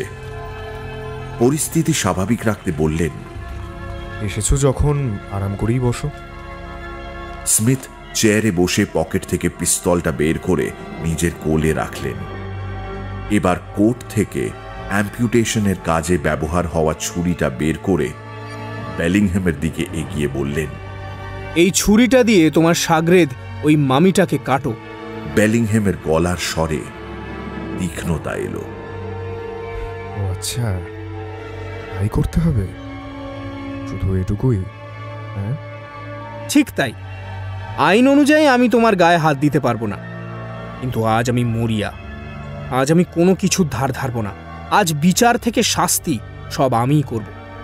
5 মিনিট, তোমার হাতে 5 মিনিট আছে। আগামী 5 মিনিটের মধ্যে আমার হুকুম না মানলে তোমার মাথার ঘিলু এই টেবিলের উপর পড়ে থাকবে। স্মিথ বন্দুকের সেফটি ক্যাচ সরিয়ে বেলিংহ্যামের দিকে তুলে ধরলেন। বেলিংহ্যাম সাহসী হওয়ার চেষ্টা করলেও তার মুখখানা ততক্ষণে সাদা হয়ে গেছে। ঘড়ঘড়ে গলায় বললেন, তুমি আমায় খুন করবে? হ্যাঁ, কিসের জন্য? হ্যাঁ, প্রয়োজনে তোমায় খুন করব, যাতে তোমার কদর্য কাজকর্ম বন্ধ হয়। তোমার হাতে আর 4 মিনিট রয়েছে। কদর্য কাজকর্ম? কি কদর্য কাজ করেছি আমি? আমরা দুজনেই জানি সেটা কি। স্মিথ, তুমি এভাবে আমার উপর জোর খাটাতে পারো না। 2 মিনিট পেরিয়ে গেছে। তুমি একটা বদ্ধ পাগল স্মিথ। তুমি এখানে সুস্থ মানুষের সাথে কি করছো ঈশ্বরই জানেন। কোনো কারণ ছাড়া আমি নিজের সম্পত্তি নষ্ট করতে যাব কেন? এই মামি অমূল্য। তুমি জানো আমি কত কষ্ট করে, কত টাকা খরচ করে এটাকে জোগাড় করেছি? তারিফযোগ্য কাজ করেছো। এবার তুমি এই মামিকে এই ছুরিটা দিয়ে কেটে টুকরো টুকরো করে জ্বালিয়ে দেবে। আমি যা বলছি সেটা তুমি এক্ষুনি করবে। না না না না না না না, আমি তা কখনো করবো না, কোনো অবস্থাতেই করবো না। নো, তোমার হাতে সময় বলতে আর 60 সেকেন্ড। এই টেবিলে বসেই অনেকের অনিষ্ট করার ফাঁদ পেতেছ। এবার এই টেবিলেই তোমার ঘিলু পড়ে থাকবে। স্মিথের মুখ দেখে মনে হচ্ছিল তিনি বেলিংহ্যামের রক্ত না দেখে শান্তি পাবেন না। আরো এক পা এগিয়ে তিনি বন্দুকটা বেলিংহ্যামের মাথার আরো কাছে নিয়ে গেলেন। ট্রিগার পেল আঙ্গুলের স্পর্শ। এবার একটা হালকা চাপের অপেক্ষা। তারপরেই একটা গুলি বেলিংহ্যামের খুলি এফোড় ওফোড় করে দেবে। ফায়ারপ্লেসের আগুন এবার স্মিথের চোখেও। প্রথমবার মানুষ খুন করবেন তিনি। তার ওপরের পাটির দাঁত নিচের ঠোঁটটা কামড়ে ধরল। একটা পা এগিয়ে তিনি হাতটা আরো বাড়ালেন, একজন দক্ষ শুটারের মতো। এবার লক্ষ্যভেদ। 1 মিনিট, আমি করছি, আমি করবো। এক লাফে ছুরিটা তুলে নিয়ে মামির দেহ লক্ষ্য করে ভূতে পাওয়া মানুষের মতো চালাতে শুরু করলেন বেলিংহ্যাম। ক্যাঁচ কোঁচ শব্দ, ছুরির আঘাতে আস্তরণ ছেঁড়ার শব্দে চারপাশ মুখরিত হয়ে উঠল।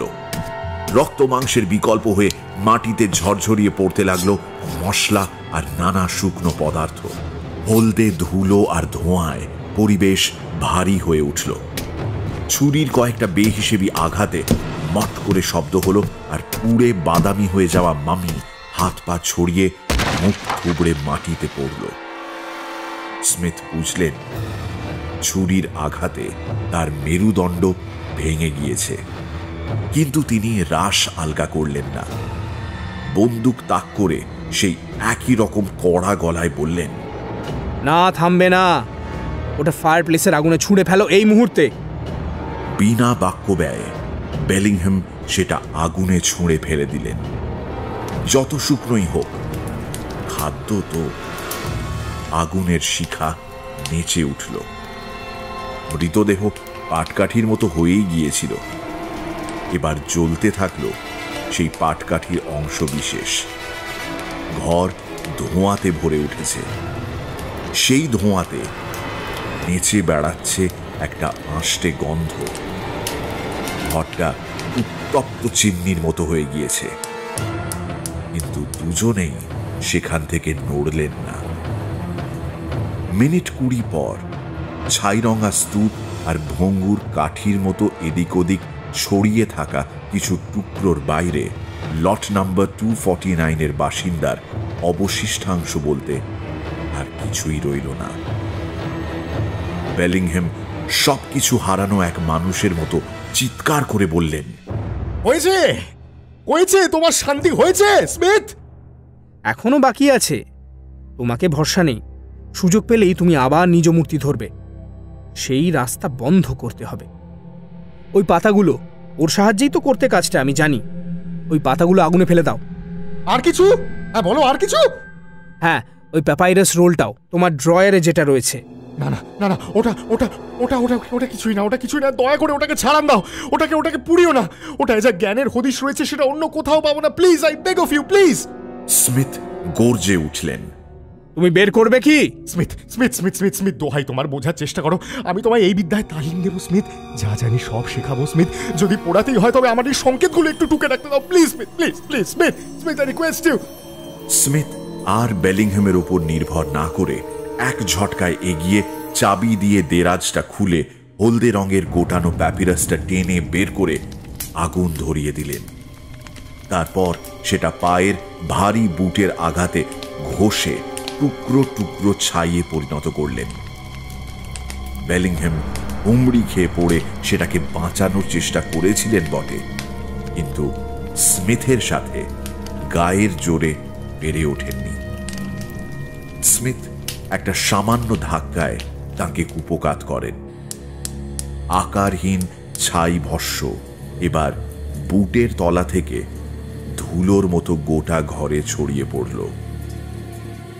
এই ঘরেই তো প্যাপিরাসটা ছিল, তাই তার শেষ চিহ্ন যে এই ঘরেই ছড়িয়ে পড়বে সেটাই স্বাভাবিক। স্মিথ এবার বেলিংহ্যামের দিকে তাকিয়ে বললেন, আপাতত কাজ শেষ হলো।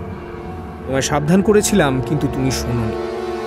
এই নষ্টামির যজ্ঞ আবার শুরু করলে আমি আবারও উদয় হব, ঠিক এইভাবে, ঠিক এইখানে।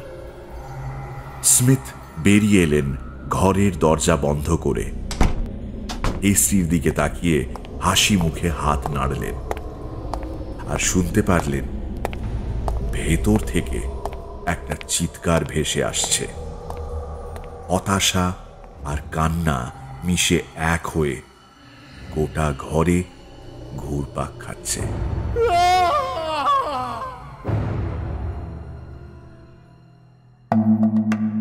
সানডে সাসপেন্সে শুনলেন স্যার আর্থার কনান ডয়েলের লেখা গল্প লট নাম্বার 249, অনুবাদ এবং বেতার নাট্যরূপ পুষ্পল। গল্পের কথক মীর, স্মিথের চরিত্রে সোমক, হ্যারিংটনের ভূমিকায় রিচার্ড, বেলিংহ্যাম, লি এবং গল্পের সূত্রধার আমি অগ্নি, হেস্টি, পিটারসন, স্টাইলসের ভূমিকায় এবং পর্ব পরিচালনায় দীপ, ধ্বনি পরিকল্পনা সৌম্য এবং শুভ, পোস্টার ডিজাইন টিম অ্যাস্টারিস্ক। শেষ হল স্যার আর্থার কনান ডয়েলের লেখা গল্প লট নাম্বার 249।